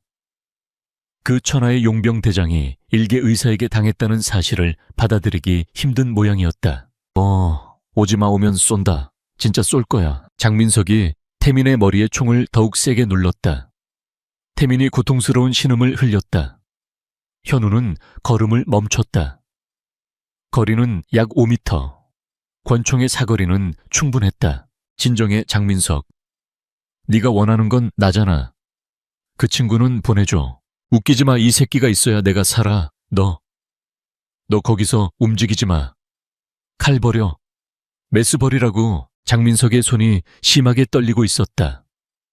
저 상태라면 실수로라도 방아쇠를 당길 수 있었다. 현우는 천천히 양손을 들어 올리며 손에 쥐고 있던 메스를 바닥에 떨어뜨렸다. 챙그랑. 메스가 바닥에 떨어지는 소리가 날카롭게 울렸다. 장민석은 그제야 조금 안심한 듯 비릿한 미소를 지었다. 그래, 그렇게 얌전히 있어. 내가 누군지 알아. 나는 장민석이야. 너 같은 벌레들이 아무리 발버둥 쳐도 닿을 수 없는 곳에 있는 사람이라고. 10년 전에도 그랬고 지금도 그래. 네가 이겼다고 생각하나? 당연하지. 힘돈 권력, 그게 정이야. 네 동생이 죽은 건 운이 없어서가 아니야. 주제를 몰라서지. 감히 내 제안을 거절하고 신고를 하겠다고 설치니까. 장민석이 10년 전의 그날을 떠올리며 광기 어린 눈빛을 했다. 현우의 주먹이 하얗게 질렸다. 여동생의 마지막 모습이 떠올랐다. 차가운 부검대 위에 누워있던 멍투성이의 작은 몸. 그 입 닥쳐. 하하하하 닥치라고. 내가 왜 이제 곧 내 경호팀이 지원 올 거야. 그때는 너도 저 녀석 옆에서 손가락이 하나씩 잘리게 될 거다. 기대해. 장민석은 승리감에 도취되어 잠시 방심했다. 그는 총구를 태민의 머리에서 살짝 떼어 현우를 향해 겨누려 했다. 그 찰나였다. 현우의 손목이 보이지 않을 속도로 움직였다. 소매 속에 숨겨두었던 마지막 예비용 메스가 은빛 섬광을 그리며 날아갔다. 슈. 메스는 정확하게 장민석의 오른쪽 손등을 관통했다. 장민석은 비명을 지르며 권총을 떨어뜨렸다. 현우가 바닥을 박차고 튀어나갔다. 장민석은 피 흐르는 손을 감싸쥐고 뒷걸음질 쳤다. 미친 새끼. 장민석은 바닥에 떨어진 총을 줄 생각도 못하고 뒤에 있는 비상용 엘리베이터로 도망쳤다. 그는 피 묻은 손으로 버튼을 연타했다. 문이 닫히는 틈새로 현우가 달려오는 모습이 보였다. 닫여, 닫히라고, 쾅. 문이 닫히고 엘리베이터가 위로 올라가기 시작했다. 장민석은 바닥에 주저앉아 거친 숨을 몰아쉬었다. 현우는 닫힌 엘리베이터 문을 주먹으로 내리쳤다. 하지만 곧장 태민에게로 몸을 돌렸다. 태민아, 정신 차려. 현우는 밧줄을 끊고 태민을 안아내렸다. 태민의 얼굴은 엉망이었다. 손가락은 기괴하게 꺾여 있었고 온몸에 타박상이 가득했다. 하지만 다행히 숨은 붙어 있었다. 형, 태민이 힘겹게 눈을 떴다. 미안하다. 형이 늦어서 미안해. 현우의 목소리가 떨렸다. 태민은 퉁퉁 부은 입술로 미소를 지으려 애썼다. 아니야, 나 안 불었어. 파일 끝까지 지켰어. 그래, 잘했어.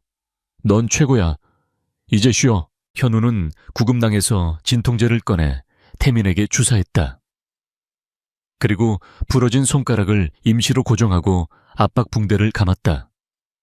태민의 호흡이 조금씩 안정되어 갔다. 그때 뒤쪽에서 발소리가 들렸다. 현우는 반사적으로 바닥에 떨어진 정글돌을 집어들고 뒤를 돌았다. 진정해요. 나예요. 강주원이었다. 그녀 역시 엉망인 몰골이었다. 옷은 찢어지고 얼굴에는 그 으름이 묻어 있었다. 그녀는 쓰러져 있는 콜론과 피투성이가 된 태민을 보고 경악했다. 세상에, 이걸 당신 혼자서. 태민이 좀 부탁합니다. 쇼크가 올 수 있어요. 천 유지해주고 기도를 확보해야 합니다. 현우가 태민을 지원에게 넘겼다. 지원은 태민을 받아 안으며 현우를 올려다봤다. 현우의 눈빛은 아직 전쟁이 끝나지 않았음을 말하고 있었다. 어디 가려고요? 장민석은 도망쳤어요. 위로 올라갔습니다. 끝을 봐야죠. 안 돼요. 이제 경찰 병력이 도착할 거예요. 그만해요. 당신 손에 더 피를 묻히지 말아요. 지원이 현우의 팔을 잡았다. 현우는 그녀의 손을 부드럽게 하지만 단호하게 떼어냈다. 법은 그를 심판하지 못했습니다. 10년 전에도, 그리고 지금도. 변호사 군단을 거느리고 병원 VIP실에서 호의호식하다가 풀려나겠죠. 증거 불충분 심신미약 공소권 없음. 지겨운 레퍼토리 아닙니까? 하지만 살인은, 이건 살인이 아닙니다. 수술입니다. 사회의 암덩거리를 도려내는 마지막 수술. 현우는 뒤도 돌아보지 않고 비상계단으로 향했다. 지원은 그를 잡고 싶었지만 품에 안긴 태민이 신음하며 피를 토했다. 그녀는 이를 악물고 태민을 돌봐야 했다. 죽지 마요. 제발. 지원의 간절한 외침을 뒤로하고 현우는 어둠 속에 계단을 올랐다. 한 계단 한 계단 오를 때마다 10년의 분노가, 여동생의 눈물이, 태민의 고통이 그의 발목을 잡아 끌었다가 다시 등을 떠밀었다. 3층 펜트하우스. 장민석은 패닉 상태였다. 그는 손에 박힌 메스를 뽑지도 못한 채 금고를 열고 있었다. 여권 현금 다발, 그리고 비자금 장부. 도망쳐야 했다. 헬기를 불러야 했다. 여보세요. 김 실장, 헬기 띄워 당장. 그는 전화기에 대고 소리를 질렀다. 그때 거실의 거대한 통유리창 너머로 번개가 쳤다. 번쩍이는 섬광과 함께 유리창에 비친 그림자. 장민석은 비명을 지르며 전화기를 떨어뜨렸다. 현우가 서 있었다. 엘리베이터가 아닌 발코니를 타고 올라온 것이었다. 비에 젖은 현우의 모습은 마치 물귀신 같았다. 어떻게 여기가 3층이라는 걸 잊었나 보군. 현우는 천천히 거실로 들어왔다. 장민석은 뒷걸음질 치다 소파에 걸려 넘어졌다. 오지마. 돈 줄게. 얼마면 돼? 100억. 500억 내 전 재산 다 줄게. 제발 살려만 줘. 장민석이 바닥을 기며 애원했다. 현우는 그 추악한 모습을 내려다보며 쓴 웃음을 지었다. 돈. 그래, 너희들은 항상 돈으로 해결하려고 하지. 생명도, 존엄도, 죄책감도 다 돈으로 사고 팔 수 있다고 믿으니까. 현우는 장민석의 발목을 밟았다. 하지만 유감스럽게도 내가 받는 화폐는 돈이 아니야. 고통이지. 현우는 장민석의 멱살을 잡아 일으켰다.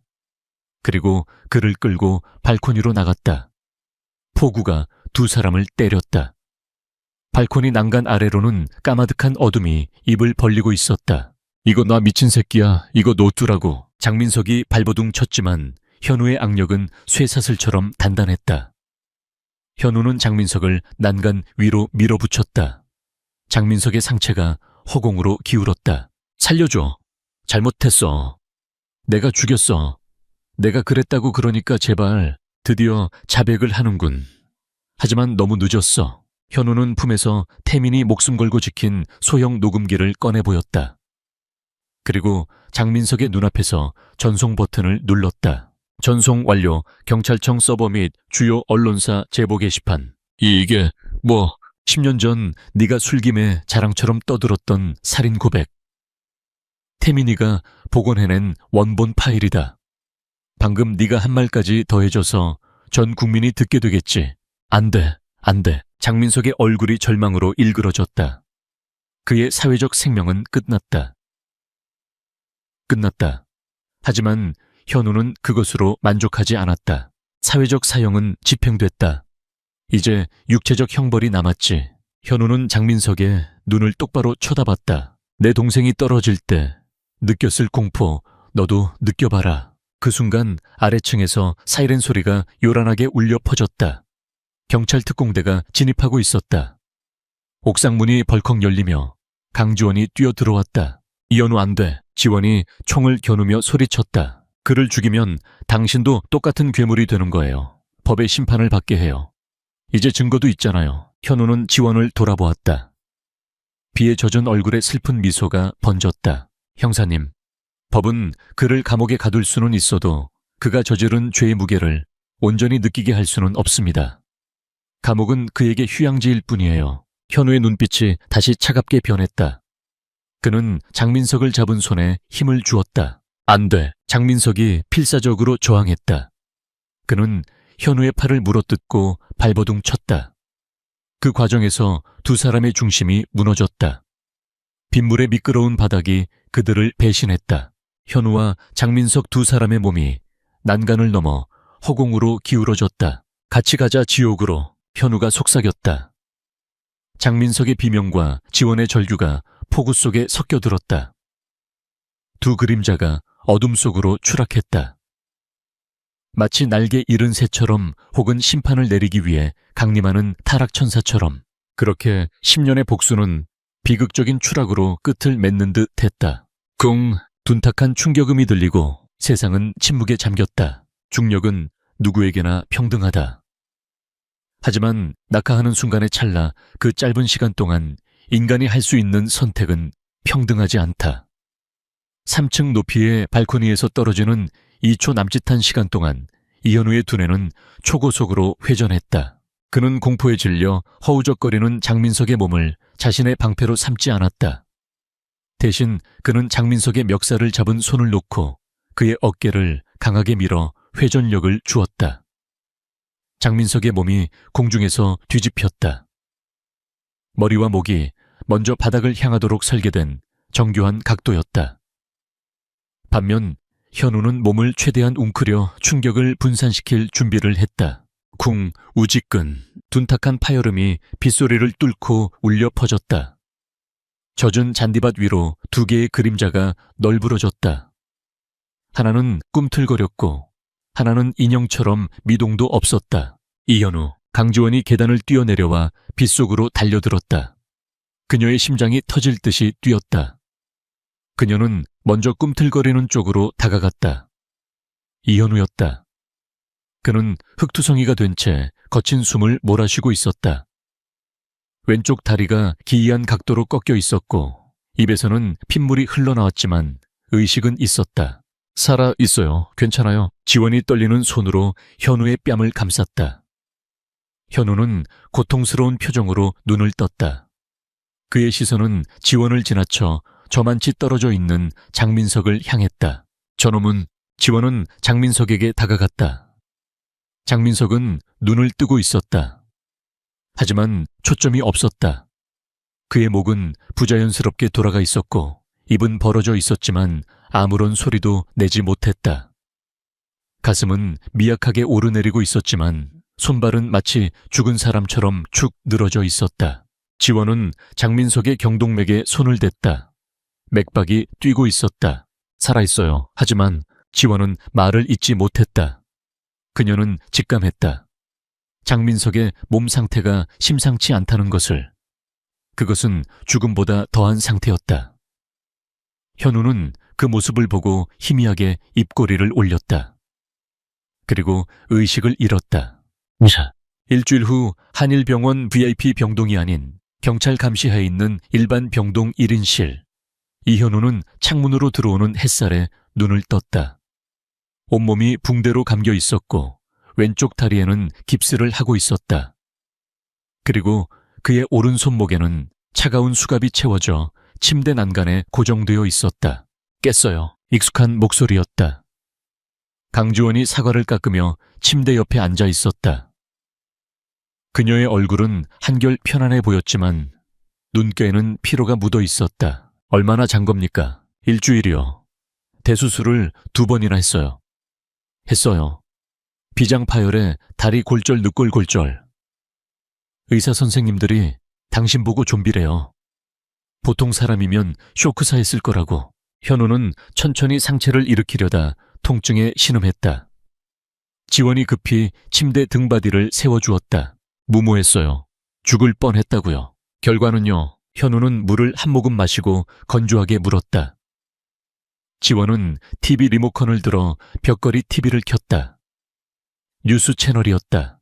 JS그룹 장민석 회장 10년 전 살인교사 및 위증 혐의 사실로 드러나 주가폭락그룹 공중분해 위기. 익명의 해커가 공개한 녹취록 파장. 국민청원 100만 돌파 재수사 촉구 시위 확산. 화면에는 검찰청으로 소환되는 김영훈 변호사의 초췌한 모습과 장민석의 집 앞에서 계란을 던지는 시민들의 모습이 나오고 있었다. 태민이 공개한 녹음 파일은 대한민국을 발칵 뒤집어 놓았다. 장민석이 쌓아올린 거대한 성은 모래성처럼 무너져 내렸다. 더 이상 그를 변호하려는 로펌은 없었고 그와 연루된 정치인들은 꼬리 자르기에 급급했다. 태민이는요. 손가락 접합 수술 잘 됐어요. 재활하면 키보드 치는데 문제 없을 거래요. 지금은 병실에서 당신 걱정만 하고 있어요.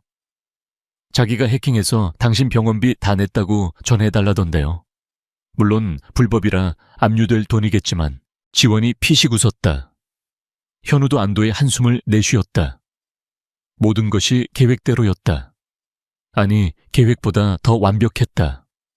사회적 심판은 끝났다. 났다. 이제 남은 것은 단 하나. 장민석은 현우의 눈빛이 다시 차가워졌다. 지원은 깎던 사과를 내려놓고 표정을 굳혔다. 살았어요. 목숨은 건졌죠. 하지만 지원은 잠시 뜸을 들이다가 말을 이었다. 경추 3번, 4번, 완전 손상. 전신 마비입니다. 뇌는 멀쩡한데 목 아래로는 감각도 없고 움직일 수도 없어요. 자가호흡도 불가능해서 인공호흡기를 달고 평생 누워 지내야 한대요. 말도 못하고요. 쿼드리플레기아, 사지마비. 그것도 가장 최악의 형태. 현우는 눈을 감고 그 단어를 곱씹었다. 그가 의도했던 바로 그 결과였다. 나가 할 때 그가 머리부터 떨어지도록 유도했습니까? 지원이 날카롭게 물었다. 현우는 부인하지 않았다. 죽음은 너무 쉬운 도피처라고 했잖아요. 그는 살아서 자기 몸이라는 감옥에 갇혀야 했습니다. 평생 천장만 바라보며 자기가 짓밟았던 사람들의 고통을 상상하게 만드는 것. 그게 내가 내린 판결입니다. 잔인하군요. 당신도 그도. 지원은 씁쓸한 표정을 지었다. 하지만 그녀는 현우를 비난하지 않았다. 법이 하지 못한 일을 그가 해냈다는 사실을 부정할 수 없었기 때문이다. 나는 체포되는 겁니까? 현우가 수갑을 짤랑거렸다. 네. 납치감금 상해, 불법 의료행위. 죄목이 화려하더군요. 정상 참작은 되겠지만 실형은 피할 수 없을 겁니다. 변호사는 구했나요? 필요 없습니다. 죗값은 치러야죠. 현우는 담담했다. 그는 이미 각오한 일이었다. 복수를 위해 자신의 인생을 불태웠고 이제 남은 죄를 치우는 일만 남았을 뿐이었다. 제차. 같은 병원 중환자실, ICU. 기계적인 전자음만이 규칙적으로 울리는 삭막한 공간. 장민석은 눈을 떴다. 하얀 천장이 보였다. 익숙한 풍경이었다. 술을 진탕 마시고 호텔에서 깼을 때와 비슷했다. 목이 말랐다. 그는 물을 달라고 소리치려 했다. 물 줘. 하지만 목소리가 나오지 않았다.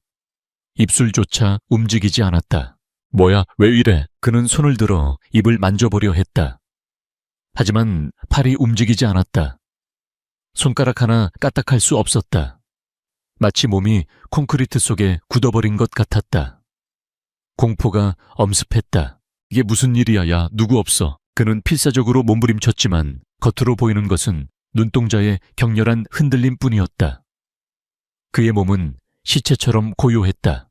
그때 시야에 누군가가 들어왔다. 간호사들이었다. 그들은 장민석의 눈을 들여다보며 건조하게 대화를 나눴다. 의식 돌아왔네요. 동공 반응 있어요. 이 사람 뉴스에 나온 그 재벌 회장 맞죠? 살인범이라던데. 쉿 들려요. 뇌 기능은 정상이래요. 몸만 마비된 거지. 뭐야, 전신마비내가 장민석의 뇌리에 벼락이 쳤다. 사고의 기억이 물밀듯이 밀려왔다. 이현우 빗속의 발코니, 그리고 추락. 내가 병신이 됐다고 이 장민석이, 그는 비명을 지르고 싶었다. 욕설을 퍼붓고 물건을 집어던지며 화풀이를 하고 싶었다. 하지만 그가 할 수 있는 것은 아무것도 없었다. 눈꺼풀을 깜빡이는 것조차 힘겨웠다. 그때 병실 문이 열리고 휠체어를 탄 남자가 들어왔다. 경찰관이 휠체어를 밀고 있었다. 환자복을 입고 수갑을 찬 남자. 이현우였다. 현우는 간호사들에게 양해를 구하고 장민석의 침대 곁으로 다가왔다. 장민석의 눈이 찢어질 듯 크게 떠졌다. 저 악마 같은 놈, 죽여버리고 싶은 놈. 현우는 무표정한 얼굴로 장민석을 내려다보았다. 안녕 장민석, 자리는 편안한가? 걔의 자식 죽여버릴 거야. 내 몸을 이렇게 만들고 네가 무사할 것 같아. 장민석은 속으로 저주를 퍼부었지만 밖으로 나오는 것은 쉰 숨소리뿐이었다. 현우는 마치 그의 속마음을 다 읽고 있다는 듯 옅은 미소를 지었다. 소리 지르고 싶겠지. 화를 내고 싶고. 하지만 넌 이제 아무것도 할 수 없어. 네가 가진 그 많은 돈으로도 네 손가락 하나 움직일 수 없지. 현우는 몸을 숙여 장민석의 귀에 속삭였다. 들리는가? 밖에서 사람들이 너를 욕하는 소리가. 네 회사는 공중분해됐어.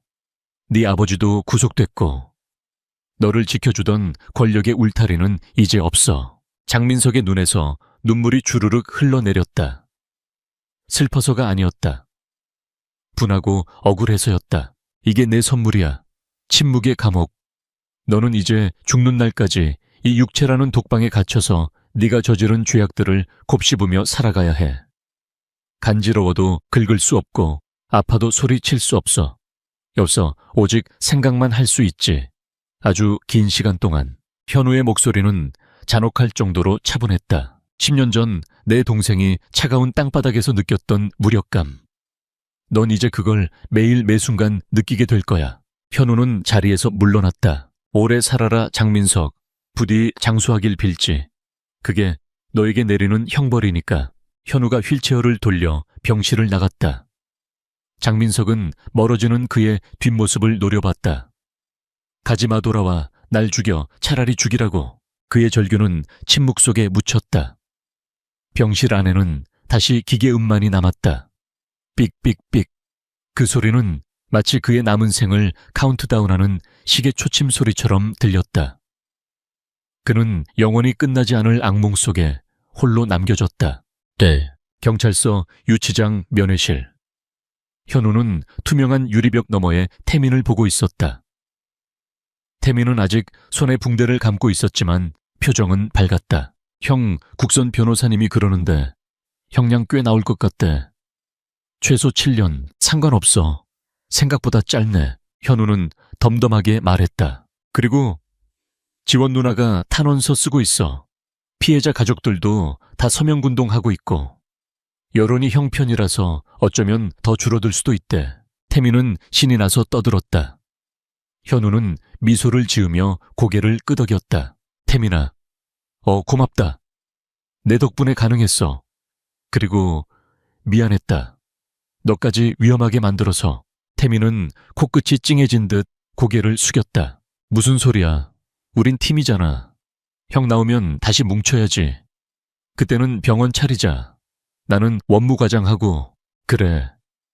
그러자 면회 시간이 끝났다. 태민이 나가고 잠시 후 지원이 들어왔다. 그녀는 사복 차림이었다. 훨씬 더 수척해진 모습이었지만 눈빛만은 맑았다. 형사님 옷이 그게 뭡니까? 형사가 아니라 민간인 같은데요. 사표 냈어요. 네. 현우의 눈이 커졌다. 이번 사건 겪으면서 생각이 많아졌거든요. 법이 정의를 실현하지 못할 때 내가 할 수 있는 게 뭘까? 회의감도 들고. 그리고 결정적으로 당신 같은 범죄자를 돕고 증거 인멸까지 눈 감아줬으니 경찰 자격 없죠. 후회합니까? 아니요. 다시 돌아가도 똑같이 했을 거예요. 지원은 당당하게 현우의 눈을 바라봤다. 두 사람 사이에 잠시 침묵이 흘렀다. 그 침묵은 어색하지 않았다. 서로의 상처를 이해하고 공유한 사람들만이 가질 수 있는 유대감이 감돌았다. 기다릴게요. 지원이 불쑥 말했다. 당신 죗값 다 치르고 나올 때까지. 그리고 나오면 그때는 진짜 사람 살리는 의사로 돌아와요.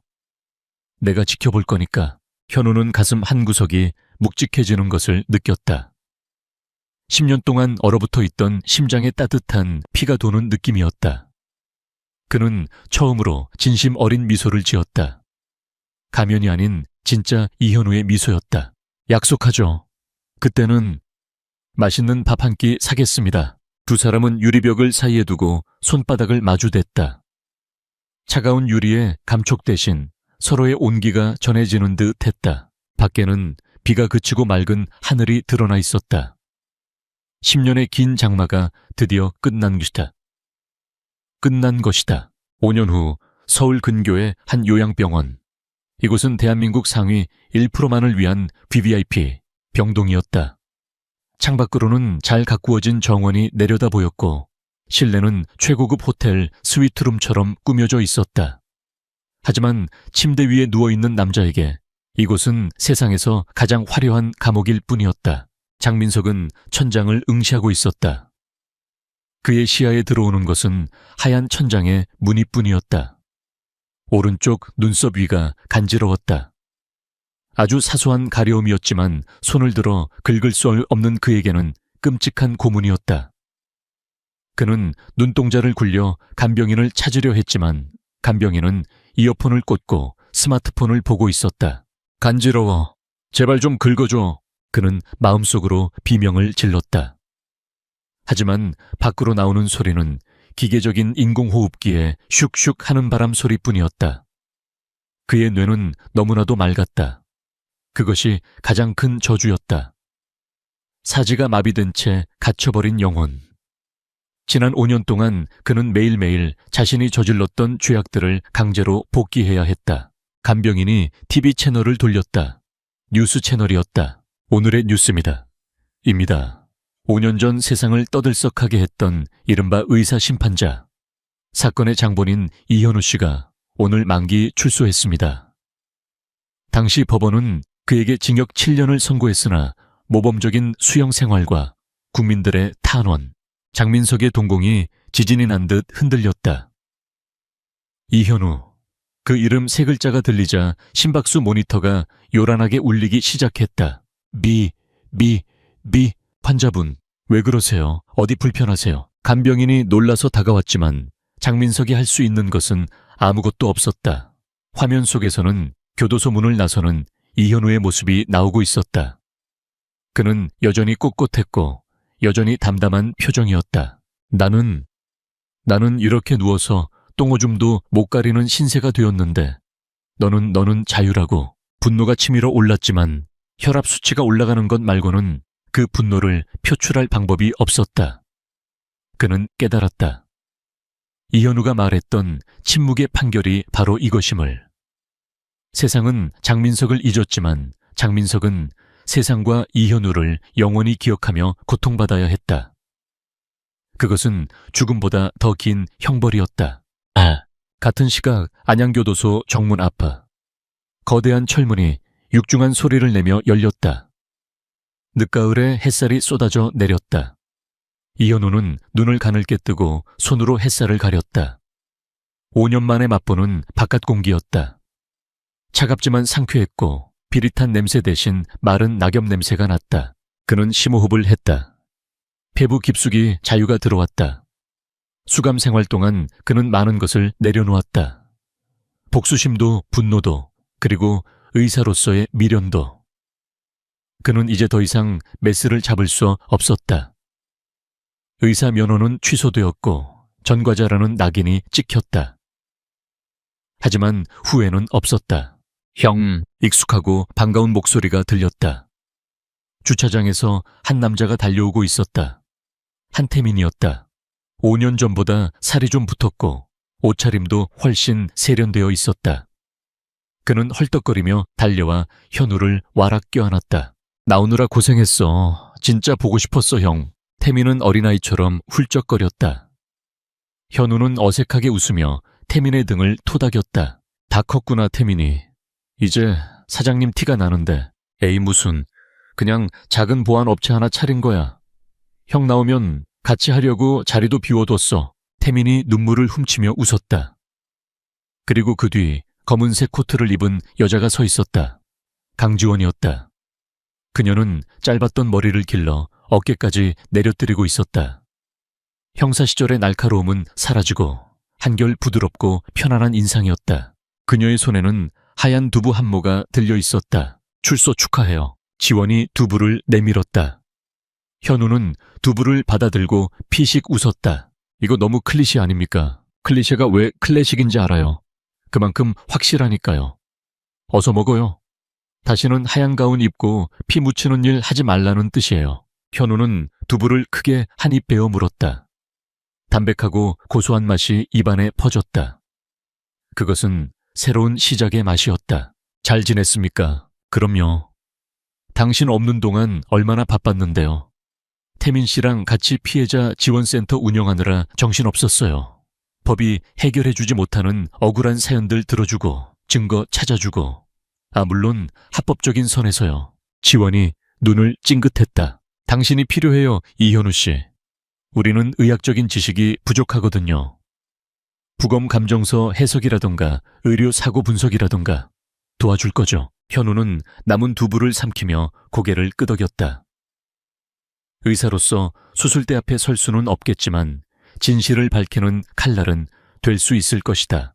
이번에는 사람을 해치는 칼이 아니라 억울함을 끊어내는 치유의 칼로. 갑시다. 밥 사기로 했잖아요. 현우가 앞장섰다. 태민과 지원이 그의 양옆에 섰다. 세 사람은 나란히 가을 햇살 속으로 걸어갔다. 식당은 소박했다.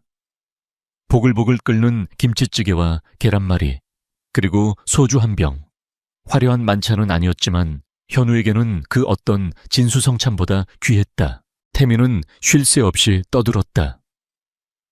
자신이 개발한 보안 프로그램이 대박이 났다는 둥 소개팅을 했는데 잘 안 됐다는 둥. 평범하고 사소한 이야기들이 식탁을 채웠다. 현우는 그 소음이 좋았다. 10년 동안 잊고 살았던 일상이라는 것이 이렇게 따뜻한 것인 줄 몰랐다. 형 장민석, 그 자식 소식 들었어. 태민이 조심스럽게 물었다.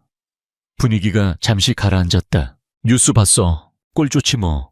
그 집안 완전히 망했잖아. 장민석 치료비 대느라 남은 재산도 다 팔고 있대. 죽지도 못하고 살지도 못하고. 형이 말한 그대로 됐어. 현우는 소주잔을 기울였다. 그 이야기는 이제 그만하자. 그는 이미 과거의 사람이야. 그래. 오늘 같은 좋은 날에 재수 없는 이야기는 금지. 짠하자. 짠. 세 사람의 잔이 부딪혔다. 맑은 소리가 났다. 식사를 마치고 나오니 해가 지고 있었다. 태민은 눈치 빠르게 자리를 비켜주었다. 나 먼저 사무실 가볼게. 형 누나랑 데이트 좀 하다가. 와, 태민이 도망치듯 사라지자 현우와 지원만 남았다. 두 사람은 천천히 거리를 걸었다. 어디 가고 싶은 데 있어요? 지원이 물었다. 동생 보러 가고 싶습니다. 납골당은 조용했다. 현우는 유리관 속에 안치된 동생의 사진을 바라보았다. 10년 전 해맑게 웃고 있던 17살 소녀. 현우는 국화 꽃다발을 내려놓고 유리에 손을 댔다. 지수야, 오빠 왔어. 대답은 없었지만 마음속에서 무거운 돌덩이가 내려가는 느낌이었다. 너무 늦게 와서 미안해. 그리고 이제 오빠는 좀 행복해져도 될까? 현우의 눈시울이 붉어졌다. 지원은 조용히 다가와 현우의 손을 잡았다. 따뜻했다. 현우는 그 온기를 거부하지 않고 꽉 맞잡았다. 지수도 바랄 거예요. 오빠가 행복하기를. 지원의 목소리가 위로가 되었다. 현우는 눈물을 닦고 지원을 바라보았다. 고맙습니다. 기다려줘서. 나도 고마워요. 무사히 돌아와줘서. 두 사람은 서로를 마주보며 미소 지었다. 10년 전 비극적인 사건으로 얽혔던 형사와 용의자. 이제 그들은 서로의 상처를 보듬어주는 파트너가 되었다. 이제 가요. 내일부터 출근해야죠. 우리 사무실의 의뢰인들이 줄을 섰다니까요. 지원이 현우의 팔을 끌었다. 월급은 줍니까? 수습기간 3개월은 최저 시급이에요. 불만 있어요. 악덕 사장님이군요. 투닥거리는 두 사람의 그림자가 길게 늘어졌다. 밤하늘에는 별이 총총히 떠 있었다. 어둠은 여전히 존재했지만 이제 그들은 어둠 속을 혼자 걷지 않을 것이다. 서로의 손을 잡고 빛을 향해 걸어갈 것이다. 그날 밤 이현우는 15년 만에 처음으로 꿈을 꾸지 않고 깊은 잠에 들었다. 복수의 칼날은 무뎌졌고 그 자리에 새살이 돋아나고 있었다. 그의 진짜 인생은 이제부터 시작이었다. 자, 에필로그. 1년 후 탐정사무소 진실의 문이 열렸다. 앳된 얼굴의 여학생이 울면서 들어왔다. 도와주세요. 경찰에서는 증거가 없다고 수사를 안 해줘요. 사무실 안쪽 소파에 앉아있던 이현우가 읽고 있던 의학서적을 덮고 일어났다. 그는 뿔테 안경을 고쳐 쓰고 부드러운 미소를 지었다. 어서 와요. 앉아서 차근차근 이야기해봐요. 우리가 들어줄게요. 옆자리에서 강지원이 따뜻한 코코아를 타서 건넸고 안쪽 컴퓨터실에서는 한태민이 오케이, 접수 완료 라고 외치며 키보드를 두드리기 시작했다. 이현우는 여학생의 손에 난 작은 상처를 발견하고 구급 상자를 꺼냈다. 이야기하기 전에 상처부터 치료하죠. 마음의 상처도 몸의 상처도 방치하면 흉터가 되니까. 그는 능숙한 손길로 밴드를 붙여주었다. 사람을 해치하던 손은 이제 사람을 치유하는 손이 되었다. 침묵의 판결은 끝났다. 끝났다. 이제는 따뜻한 위로의 시간이다. 소설 침묵의 판결의 창작 여정을 끝까지 함께해 주셔서 진심으로 감사합니다. 복수라는 어두운 비에서 시작해 구원이라는 따뜻한 햇살로 마무리된 의사 이현우의 이야기가 비로소 마침표를 찍었습니다. 매 챕터마다 전해드리고자 했던 강렬한 감정과 긴박한 액션, 그리고 정의에 대한 깊은 의미가 독자님의 마음에 닿았기를 바랍니다. 절망 속에서도 피어나는 희망의 증거로서 이현우와 강지원이라는 캐릭터가 여러분의 기억 속에 오래도록 남기를 소망합니다. 다음 작품에서 더 흥미로운 이야기로 다시 찾아뵙겠습니다. 감사합니다.